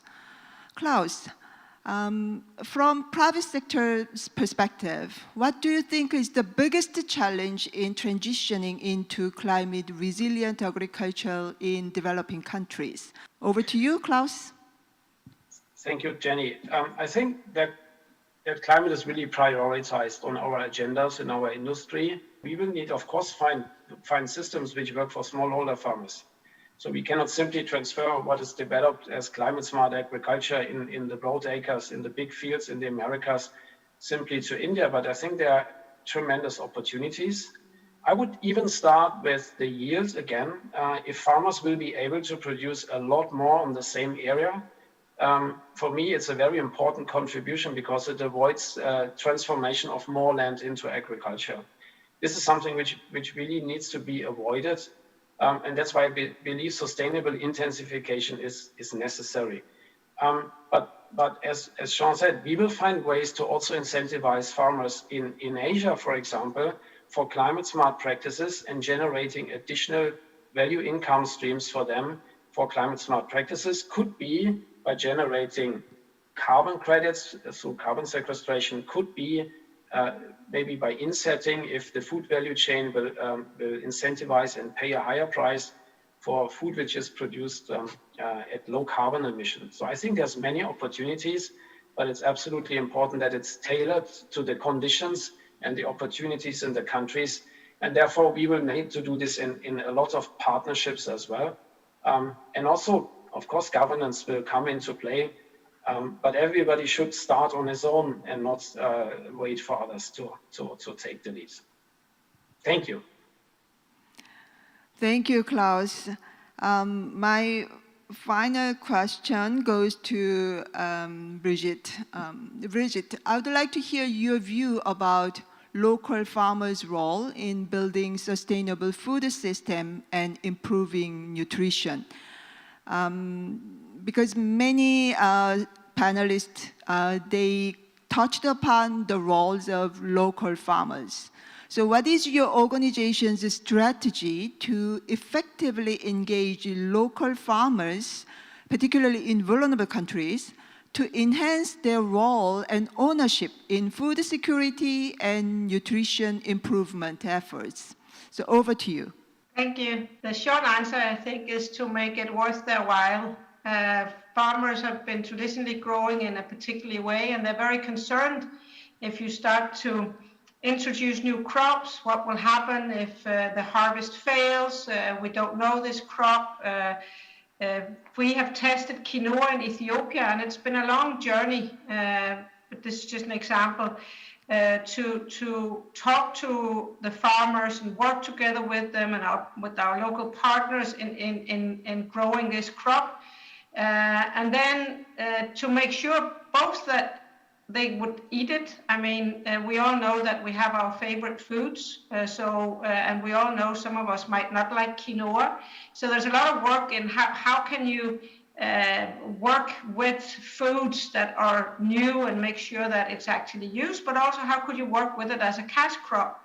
And normally a cash crop is then sent to the local market or shipped to, in this instance, to Europe to be processed. So we would like to give the farmers an opportunity to sell their crop, but sell it in the country where they actually live. That instead of having this idea that we have to export everything out of the countries that we work in, what could we do in country? And we knew that there was a demand for healthy biscuits. It was actually together with GAIN at the beginning, and it was also, since we're sitting here, initially funded and still funded by P4G, that there was a need for a healthy biscuit. And then we ended up with two Danish international companies, Arla Food Ingredients, which works with whey, and Novozymes, which works in biological solutions. And then we thought, okay, if we're going to make this biscuit, it has to be affordable. So that was a huge issue, particularly for private sector, that they had to help produce a very cheap biscuit, but also it should be produced in Ethiopia and preferably by bakers that were women-led. And the market was there. There is a demand for that. And there is, by the way, also about 1 million refugees in Ethiopia. And right now, protein biscuits is being sourced from Dubai. So we were looking at the whole value chain, but initially it started with the local farmers convincing them with what they normally do and what they would like to do, that we have to look at different types of crops and how can that make those crops assure them an income, but also assure that they get something to eat. So I think that the starting point is to get the farmers on board and also understand the risk that these farmers, poor farmers, are taking by start cultivating new crops. It is a huge challenge for them because they know what they have, they don't know what they're getting. So you kind of have to present the whole value chain, and then you get the buy-in. And right now, the protein biscuits are being produced in Ethiopia. So we're very happy about that project. That was just an example. We have others. Thank you very much for sharing your success stories and also lessons learned. So finally, I would like to invite you to make 1-minute remarks.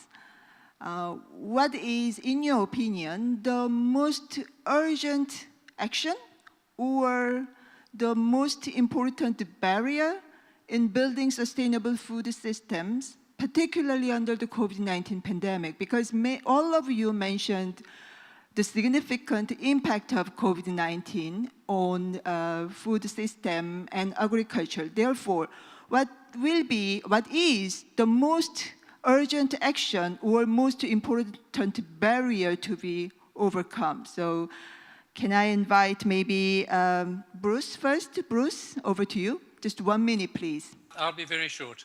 For me, so my focus is small-scale producers. And I think ultimately the biggest challenge is getting small-scale producers into markets that really work for them. So getting the credit they need, getting very tailored information for small areas of land, getting good prices for their produce. I think if we can really change the face of small-scale production, then that will build security and livelihoods for small farmers. Of course, we have to add in making sure they're resilient and as green as possible, the value chains. So it's a massive role for the private sector. And therefore, I really like the target I heard of. I think it was 100 million smallholder farmers by a certain day. There's 500 million in the year in the globe. That has to be our ultimate target. Thanks. Thank you, Sean. Thank you, Bruce. I'm sorry. And next, Sean, over to you.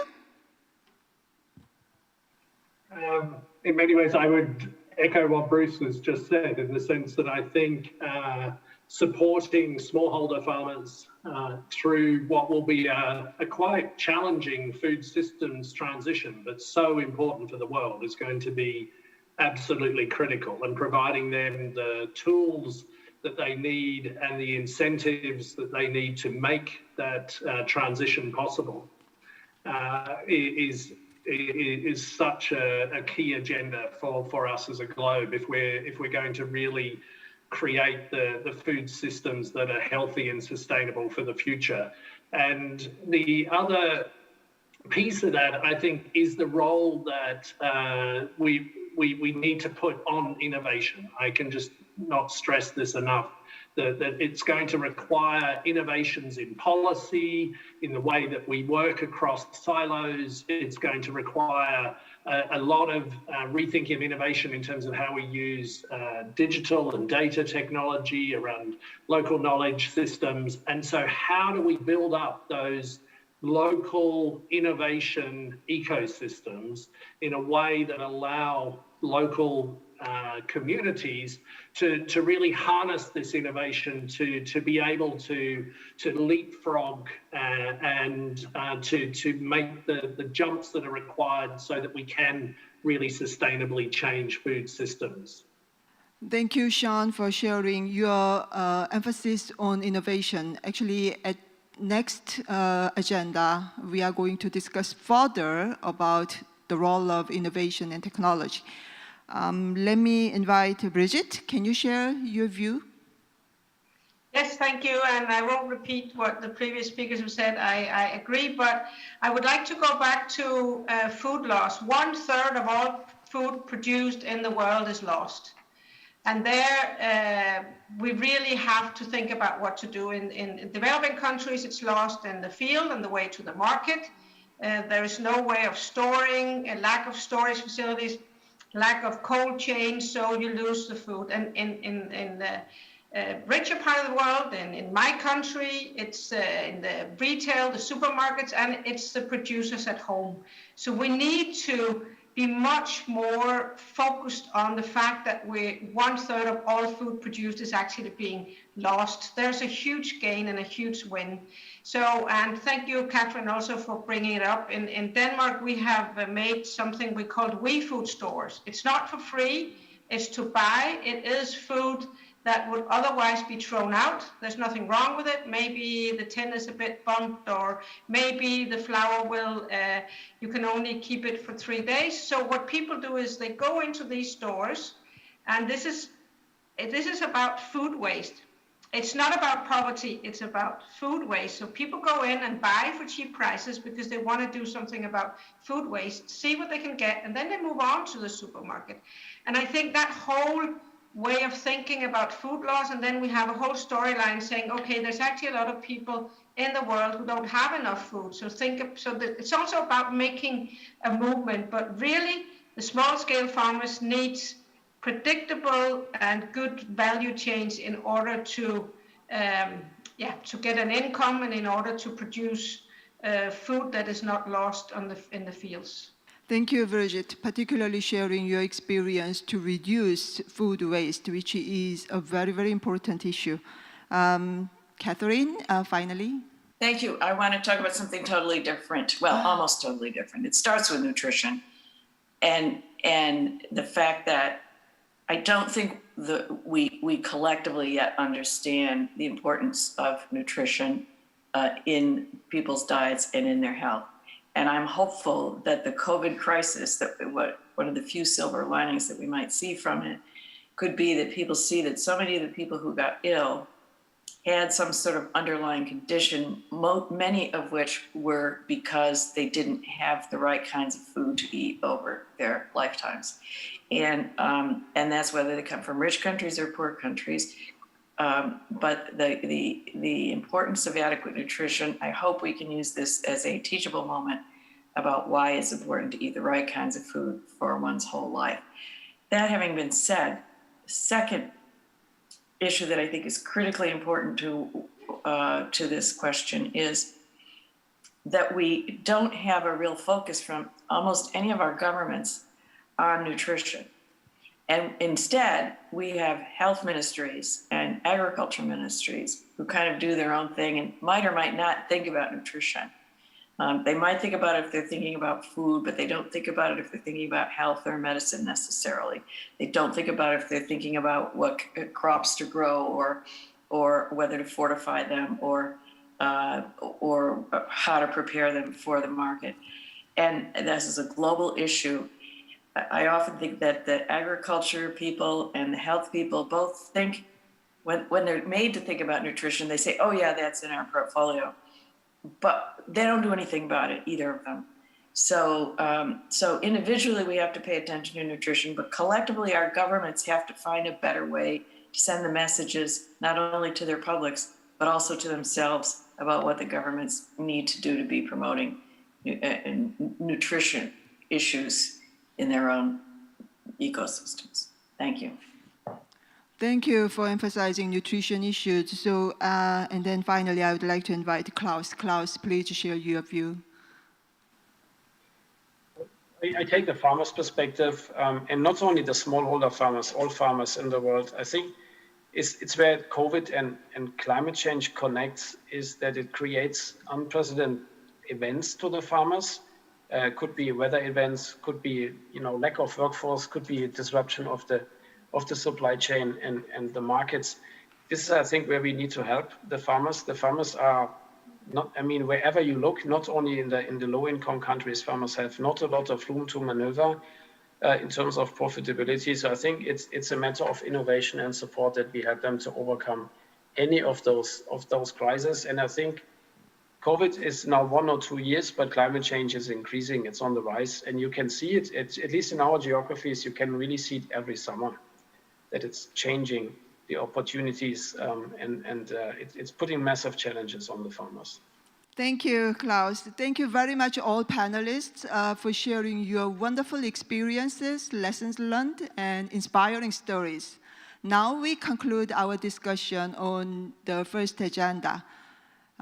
Before we move to the second agenda, we have a story of a Korean startup which is striving to achieve carbon neutrality.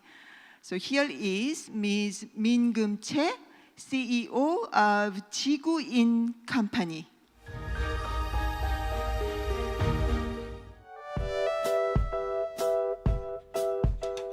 안녕하세요. 저는 지구인 컴퍼니의 민금채입니다. 지구인 컴퍼니는 2017년 7월에 환경 기여를 할 수 있는 식품을 개발하고 유통하기 위해 설립했습니다. 현재 곡물과 콩류로 식물성 고기를 개발하고 제조하고 있습니다.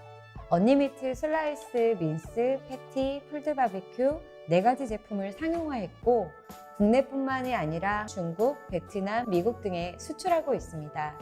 글로벌 시장에서 팬시한 K푸드 대체육으로 자리매김하고 있습니다. 처음에는 지구인 컴퍼니 설립 후에 못생긴 과일과 채소를 계약 구매해서 30에서 50% 정도 저렴하게 판매했습니다. 그러던 중 3년 전에 곡물 재고가 많다는 걸 알게 됐습니다. 자연스럽게 곡물로 혁신적인 기술을 접목해서 건강하고 맛있는 음식을 만들기 위한 고민을 하게 되었고 그 즈음에 미국에서 임파서블 버거를 먹어보게 됐어요. 곡물을 가지고 만들었는데 이 정도의 맛을 구현할 수 있다면 이런 식물성 고기를 더 맛있게 개발을 하고 싶다라는 생각 때문에 개발을 시작하게 되었습니다. 지구인 컴퍼니는 2020년 9월에 지구인 팩토리를 완공했습니다. 국내에서 클린미트를 생산할 수 있는 의미 있는 공장인데요. 아직은 규모가 작고 시스템을 완비하지 못했지만 저희는 2030년까지 탄소 저감을 위해 5가지를 실천하기 위한 노력을 할 것입니다. 첫 번째는 국내산 농산물 재고를 사용함으로써 탄소 발자국을 줄일 것입니다. 두 번째는 플라스틱 대신 100% 친환경 패키지를 사용할 것입니다. 세 번째는 물과 전기 사용의 에너지 효율화를 통해서 제품 생산할 때 발생하는 탄소 배출량을 줄일 것입니다. 네 번째는 물류 차량을 전기 차량으로 변경해서 탄소 발자국을 줄일 것입니다. 마지막으로 5번째는 지속적인 탄소 저감 캠페인을 다양한 방식으로 실천할 것입니다. 30년 된 소나무가 1년간 흡수하는 탄소 흡수량이 8.6kg입니다. 식물성 고기인 언니미트 230g짜리를 한 팩을 먹으면 30년 된 소나무 1.8kg가 연간 탄소를 흡수하는 양과 같은 탄소 저감 효과를 낼 수 있습니다. 하루 한 끼 언니미트를 즐기는 것만으로도 지구의 건강을 지킬 수 있는 셈입니다. 현재 경기도 평택에 지구인 팩토리 제2공장을 설립하고 있습니다. 물과 전기 사용량을 20에서 50% 줄일 수 있는 설비를 도입하고 탄소 저감을 실시간으로 모니터링할 수 있는 시스템을 순차적으로 갖추기 위한 스마트 팩토리를 준비하고 있습니다. 탄소 중립이 가능할 수 있는 식물성 고기 클린미트 공장을 2030년까지 실현해 나갈 계획입니다. Thank you. It was an inspiring story. Thanks for sharing the video. Now, we will move to discuss about the role of technology in sustainable agriculture and food system.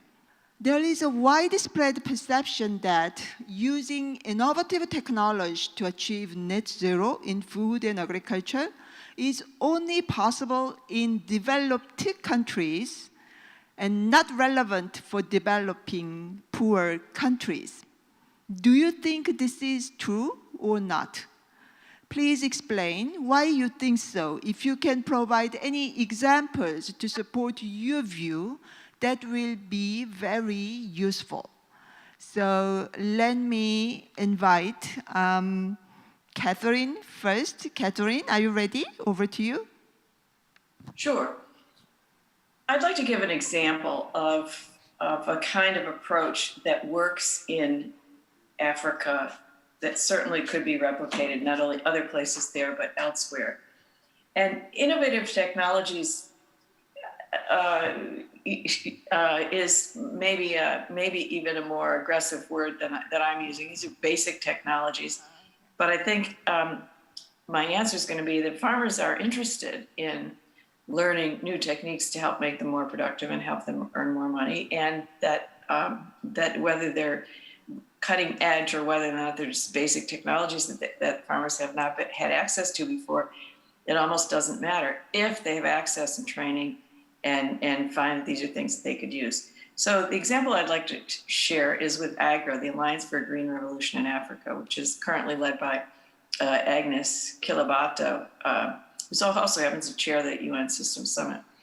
This was started, as you know, by Kofi Annan with funding from Gates and Rockefeller Foundations in 2006, 7 maybe. So one of the ways in which they work is that they work with different organizations, not just governments, not just private sector, not just NGOs, but with any different kind of organization. And I think that we should look at more organizations like AGRA, like GAIN, that actually don't have to only work with governments or only work with NGOs, but can actually mix it up, because I think there's a lot of pluses. So here's the example. Poor farmers get together in small cooperatives, informal cooperatives, and decide what they want to grow on their land. They help each other with these kind of decisions, and they have the advice of an agribusiness dealer. Now, that agribusiness dealer that they choose from the people in their area has to be one who's been trained by an NGO that has been hired by AGRA in order to train the agro dealer. So they become mini extension agents, really, in terms of helping the farmers to figure out what they need, and then what kind of seed they need, and tools and implements and so forth. So once they know what they need in order to produce what they want to produce, they put a dollar figure on there, a monetary figure on that. But then the issue becomes, how can they afford it? Well, AGRA has found EFAD and other organizations to go to the banks that were reluctant to lend to the farmers and guarantee the loans to smallholder farmers. So the system would then work that a trained agro dealer who vouches for a farmer then allows that farmer to get a loan from the bank. The farmer doesn't get the cash. The farmer draws down the seeds or draws down the tools, and then the agro dealer goes back to the bank to get the reimbursement. It's been very productive. It's been a good system. It's not really high tech, but it's giving farmers access to available resources that they never had access to before. So I think whether it's innovative, whether it's high tech, or whether it's just basic services that poor people can't get, that it will be hugely beneficial to the agriculture community in the long term. Thank you. Thank you, Catherine, for sharing your stories, which is really encouraging. Let me invite Brigitte next. Yes, I mean, technology is used now and has been for a long time. So I think the important part is that it's not only technology transfer. I think we've been talking about it many times today. It's about developing technology that suits the people that they are going to help. So we can bring in a fancy new app for something, but then we realize that this app can't really be used in the context where we're working. So, or we think we've invented one good weather app or whatever app, and then it can only be used in a certain part of the world and not in the other part. So I think technology, and that is the beauty of technology, is that it is possible to develop the technology, maybe not on site, but certainly in the context where it's going to be used. So I don't see any limitations on technology. Where I think the limitations is the financing of the technology. I think the technology, we have so many well-educated young people around the globe, also in the countries where we work, and I always say innovation doesn't really happen in Denmark these days. It happens in sub-Saharan Africa, because you have a lot of well-educated young people who really need a job. So they're very inventive and very innovative. It's not coming from the north. But the financial part of it is actually, if there's a barrier, I think it's on finance. There you can also use technology. We've been testing together with another company a way of surveilling a farmer's land. So you can't go into a bank or a credit union, and actually by using that you can get credit, because that bank can see where is the land, what's the crop, what's the yield, and that actually takes the NGO completely out of the equation, which would be good, because we shouldn't be donating money to that kind. So I think financial technology that can help financial access for the smallholder farmers is really important. But the other technology, I think, is being developed. It's being developed all the time, and I think that's just positive. Thank you very much, Brigitte, particularly for touching upon the importance of finance. So next, let me invite Sean. Sean, you may have views regarding the nexus of technology and finance, as Brigitte just emphasized. Yes, no, very much. I mean, I think what we're seeing around this nexus of technology and finance is shifting from looking at this from a one-way system, so where this was pushing services down the chain to smallholder farmers, or pushing information down the chain, to actually looking at what is the two-way relationship around that, and how do you actually build that out. So what we're seeing is different examples. I mean, a very good one is AgriFin in East Africa, that is actually being led on by Mercy Corps, which brings a range of different public-private partners together to look at, and in that case, they're working with large numbers of farmers. So we're talking 8 million plus farmers, to really look at and understand the needs of those farmers. And particularly at times like this during COVID, where at the same time in places like Kenya, you had a locust infestation that was quite critical last year. You were getting floods, extreme floods coming in. So you're getting this, this sort of cross impact. And so then starting to use tools that then support and understand the needs of the farmers during this time, but also enhance their ability to make risk assessment at the farm level. So using that nexus between technology and finance to de-risk for the farmer, to maybe bring in innovative insurance products, to use different ways of assessing their credit, to maybe build a digital, you could say a digital passport, or for the farmers, so that they are more in control of the information, and then requesting that. And we've seen that these sorts of trusted digital channels being taken to scale in places like Ethiopia and Kenya and Nigeria in this case. And but I think what's important there, though, is that this is being done in conjunction, not just as a silver bullet. The digital piece on its own is not the silver bullet here. It is the fact that you're combining this with weekly TV programming and call center support, and helping farmers to understand better, and answer the questions, in terms of them being able to assess that information, and to be able to take an informed and integrated response. And so it comes back to this point about really seeing this as a two-way transfer of information and support and needs, and that.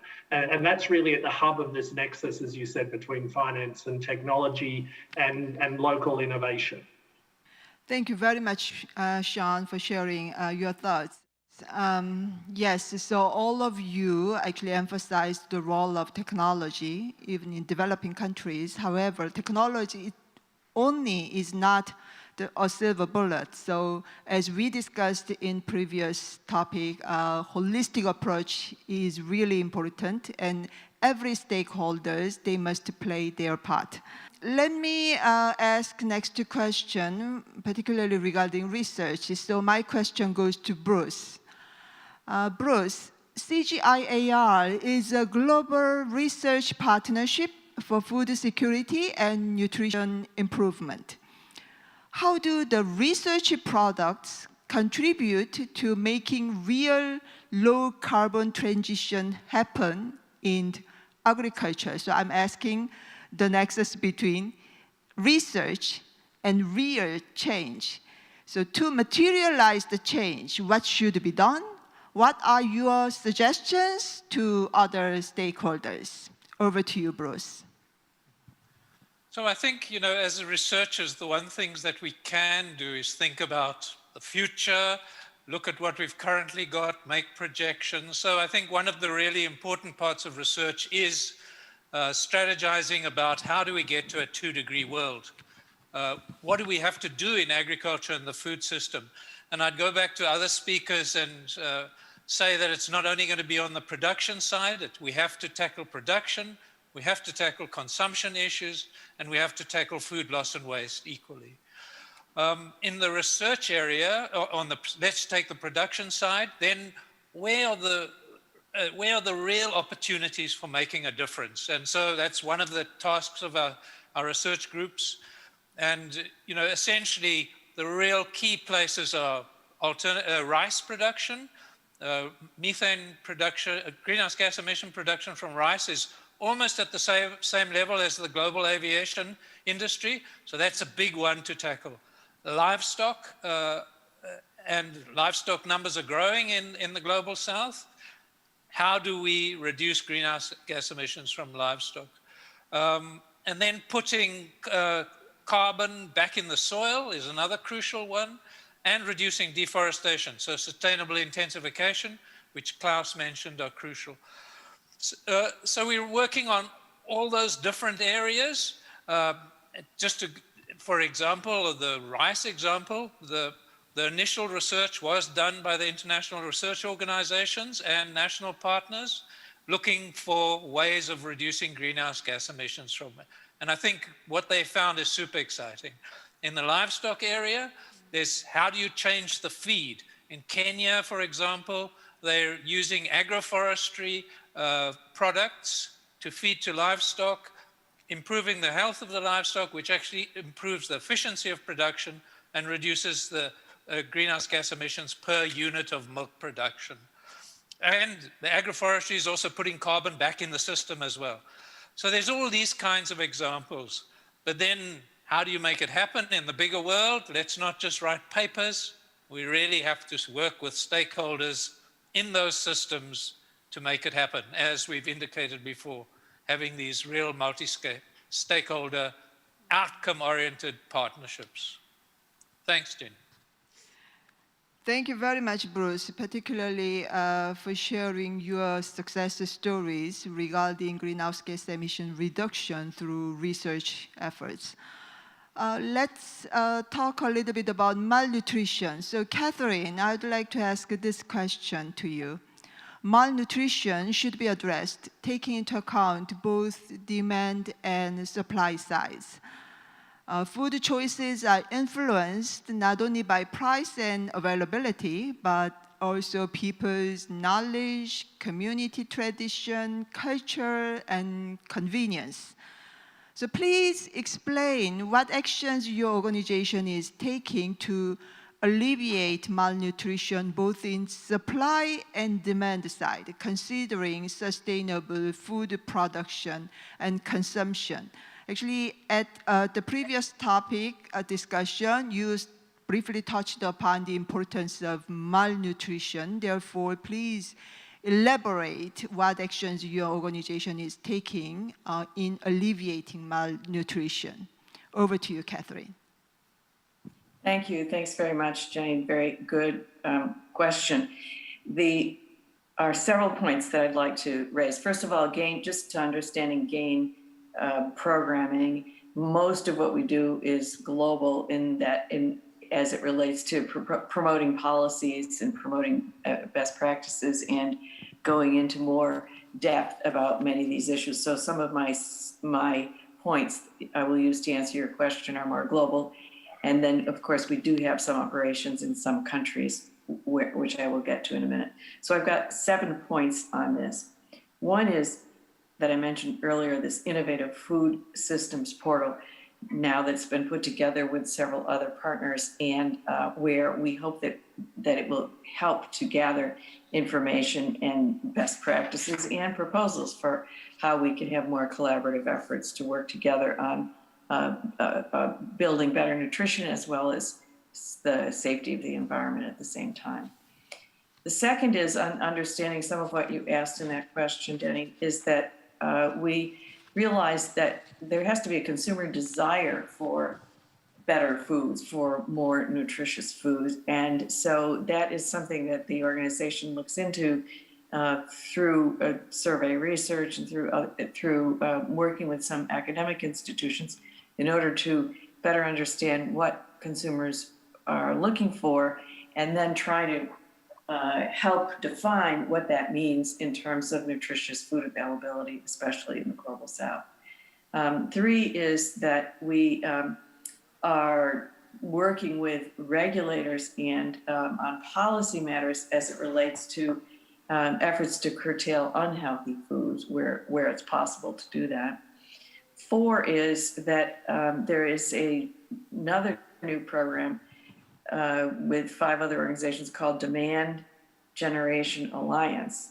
And the purpose of this is to try to shift underlying consumer preferences toward healthy and sustainable diets and food.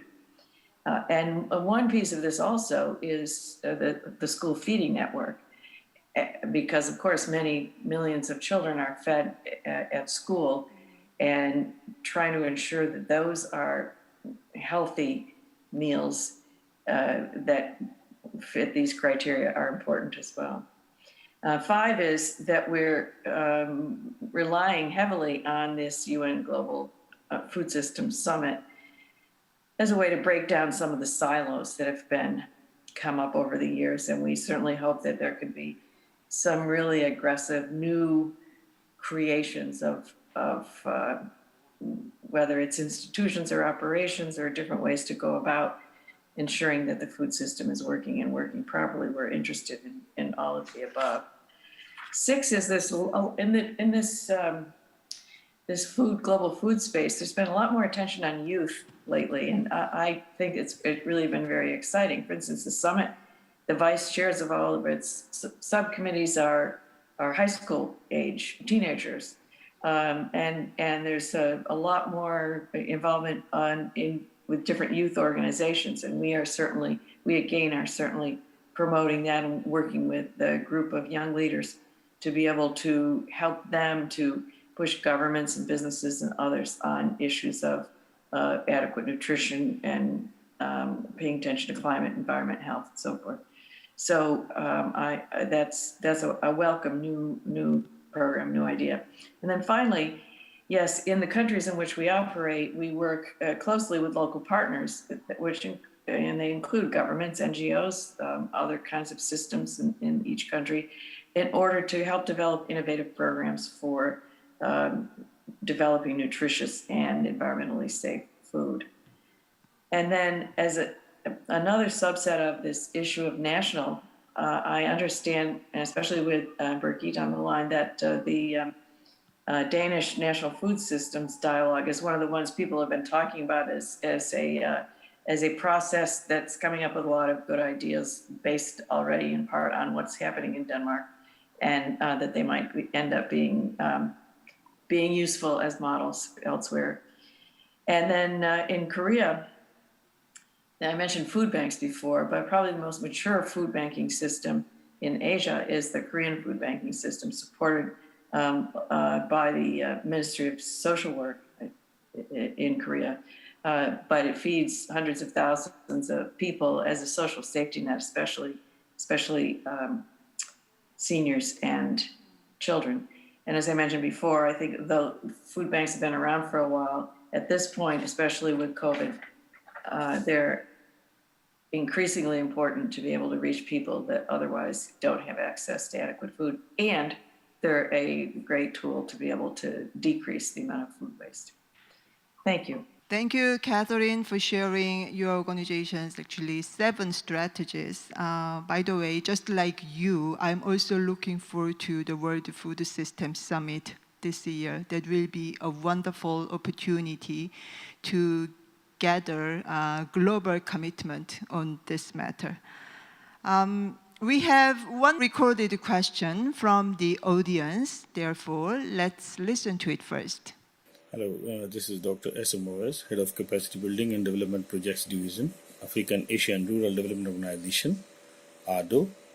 My question to the distinguished panelists is, how could a partnership achieve net zero in food and agriculture system using innovative technologies for the vast African Asian region by enabling producers' capabilities and enhancing production capacity while mitigating the climate change effects? Thank you. Let me invite Sean, Klaus, and Brigitte to respond to this question. So can I invite Sean first? Can you respond to this question? What do you think about this, particularly focusing on Asia and Africa? Well, I think how we protect and restore and sustainably farm and manage our lands is probably one of the most critical questions of this century. And it's going to require a huge step change, both politically and economically and socially, in terms of how we do this, how we link farmers to consumers to make that possible. And so I think what we need to do is really have some bold targets in the short term that really start to address that. I think before Bruce was referring to this potential target of bringing 100 million farmers into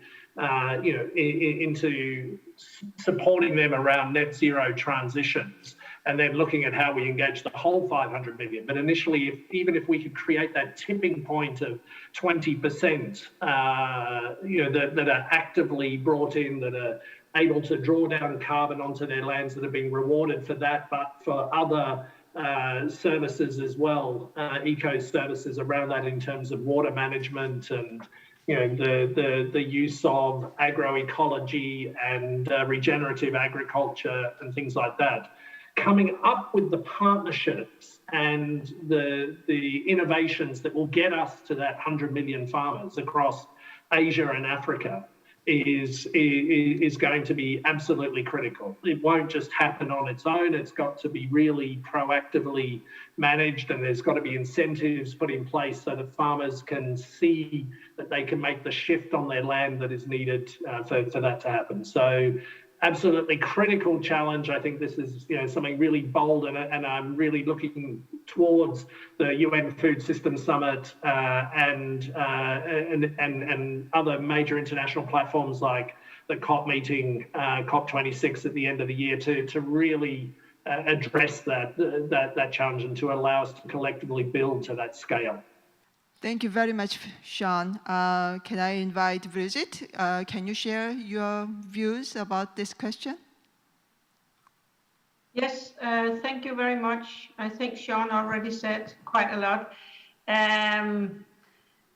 We've been talking about it already, but this of involving the local farmers, I always say that we need the last P in public-private people partnership, because it is really about not convincing, because I don't think there's any convincing going on when we are working in the field with the local partners and farmers, but to actually change the way we farm, looking at agroecology, but also looking at the biodiversity. I mean, the way that smallholder farmers have developed farming and has been pushed by exporters and so on to grow or to farm.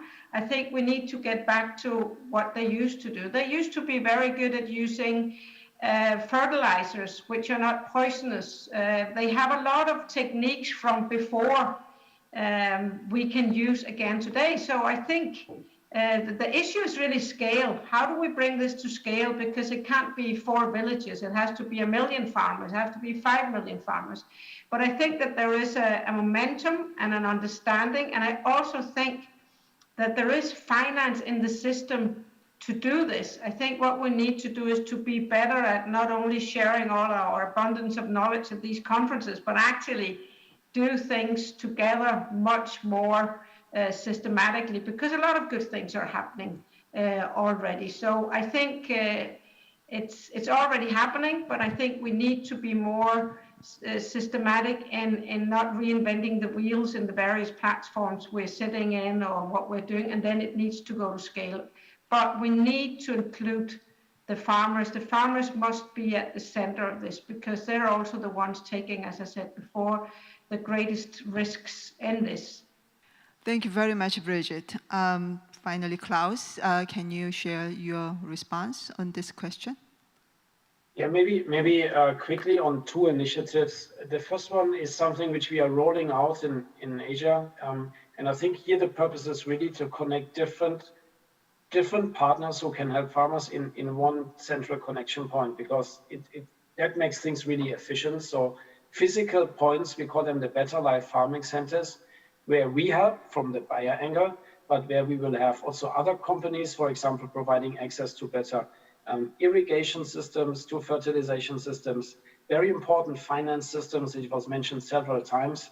We call it the Better Life Farming Centers. And I think also trainings, proposing new approaches, different approaches to grow their crops. They can all find this there. And they are really, really well accepted in the countries. We have more than 500 already in India. We are building them in Indonesia. We are building them in Bangladesh and in many countries, because we have to achieve our 100 million target, and we want to. So those farming centers, like Better Life Farming Centers, I think are really a very crucial element in helping farmers from multiple angles, not only from one. And if I say training, I'd like to quickly touch on another initiative, which I'm personally really proud of. We have designed a so-called Safe Use Ambassador program, where we reach out to the agronomy faculties of the universities in Asia and in Africa, and also in Latin America. And we invite young students to work with us on how should farming be conducted, with a specific focus on stewardship and safe use.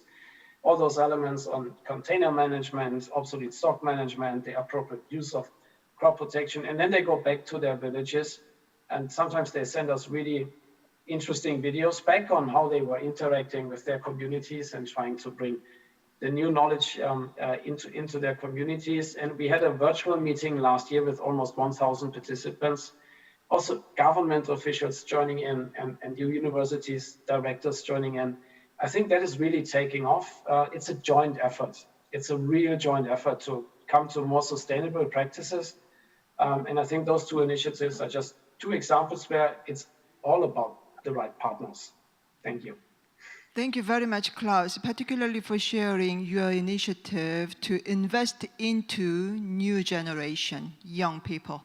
So let me invite you to make 1-minute final remarks regarding rather psychological issue. So my question is, technology can solve many problems. However, if farmers, particularly local farmers in developing countries, if they do not accept those technologies, we cannot achieve the net zero goal in agriculture.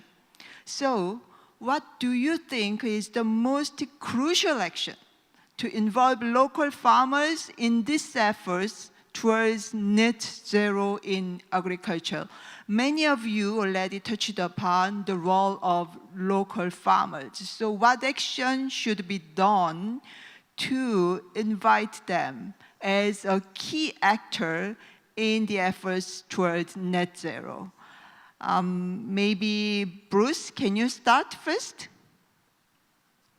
Yeah, sure.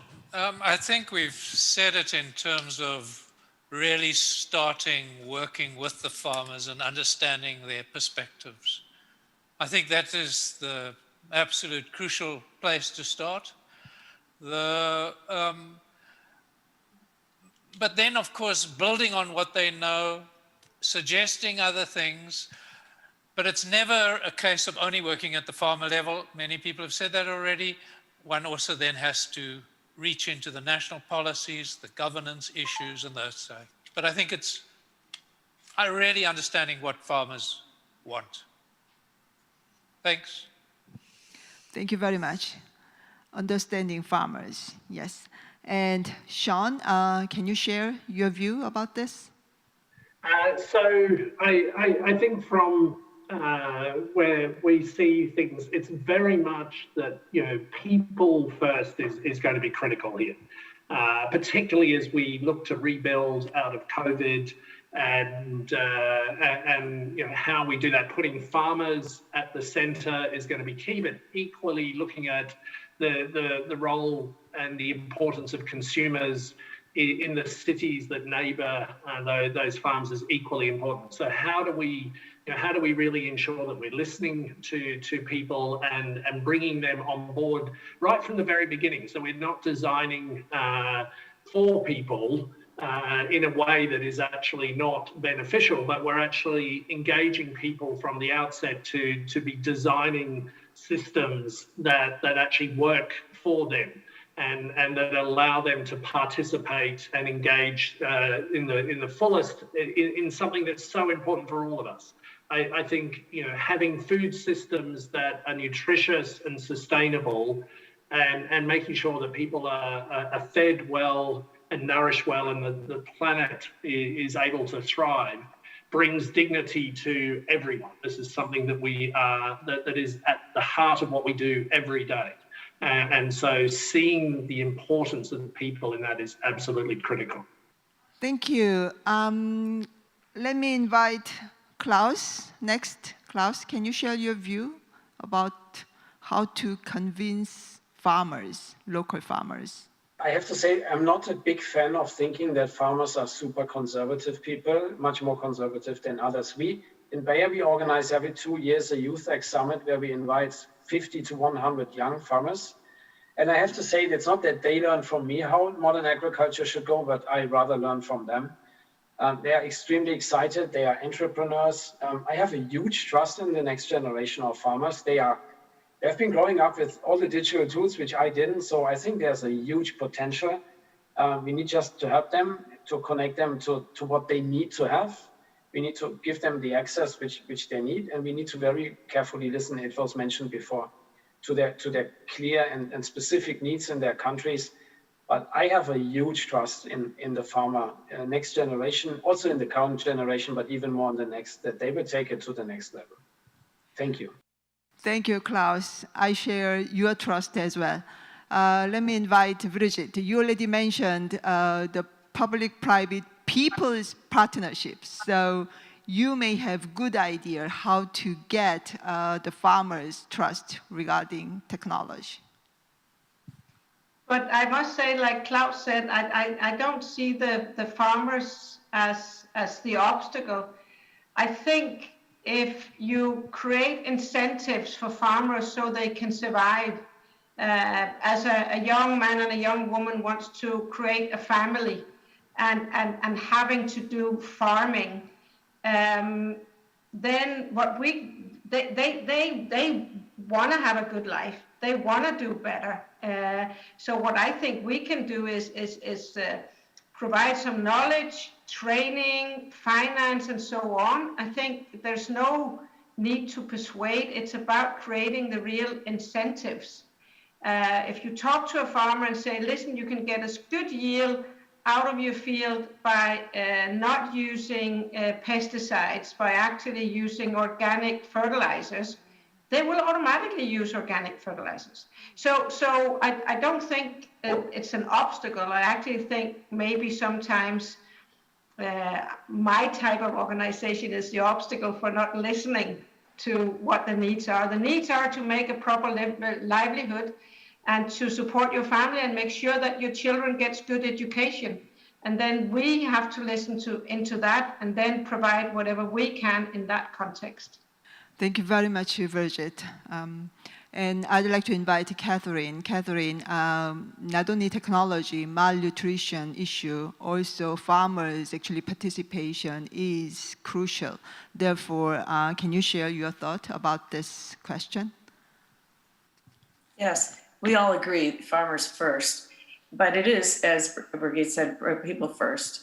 And those people, if we're talking about nutrition, are primarily women, because women are the ones that are doing the cooking, they're the ones that are doing much of the growing, they're the ones that are going to prepare the meals and find the food for the meals. So we have to listen to their voices. And if we just go to the village and say we want to talk to farmers or want to talk to cooks or whatever, we won't necessarily talk to the women. It's not their job to come to meetings.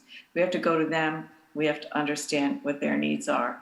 Just one quick story from the Gates Foundation, who was going to fund a project in Ghana using radio in order to teach people how to grow tomatoes, a crop that the community wanted to learn how to grow.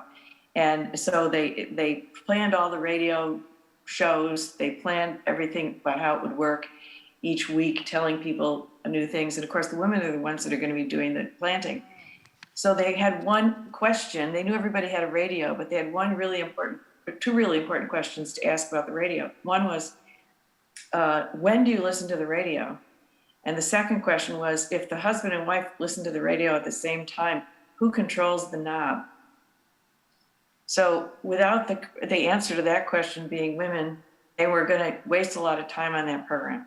So just an example to how to be sure to ask the questions that you need to ask and give access to the information to the people who are actually going to do the work if you want to be effective. Thank you. Thank you very much. Thank you all for sharing your insights, very useful information, inspiring experiences, good evidences as well. So today, we all agreed that the world is at a crucial turning point for agriculture and food systems. We should transform to benefit farmers, consumers, and life-supporting sustainable ecosystems. The agriculture sector is both vulnerable to climate change and a strong lever for greenhouse gas emission mitigation and adaptation. At the same time, we should achieve the goal of zero hunger by 2030. So therefore, governments, international organizations, farmers, consumers, private sector, and civil society all should play its part working together, as emphasized by all of you. So I'm sure that at this P4G summit, all P4G members confirm the commitment to take more targeted measures to reduce emissions and capture carbon in agriculture. Actions to improve productivity and efficiency are also necessary in food systems. Growing appropriate bioenergy crops to increase crop diversity and income, and developing future technology will be a great help. So I thank all panelists for your excellent contribution, and distinguished audience, thank you very much for your interventions. So my special thanks go to the Ministry of Agriculture, Food, and Rural Affairs of the Republic of Korea, who organized this insightful session. So as I bring this session to the end, I wish all of you stay in a good health, and please enjoy the rest of the P4G Seoul Summit. Thank you for your joining. Thank you.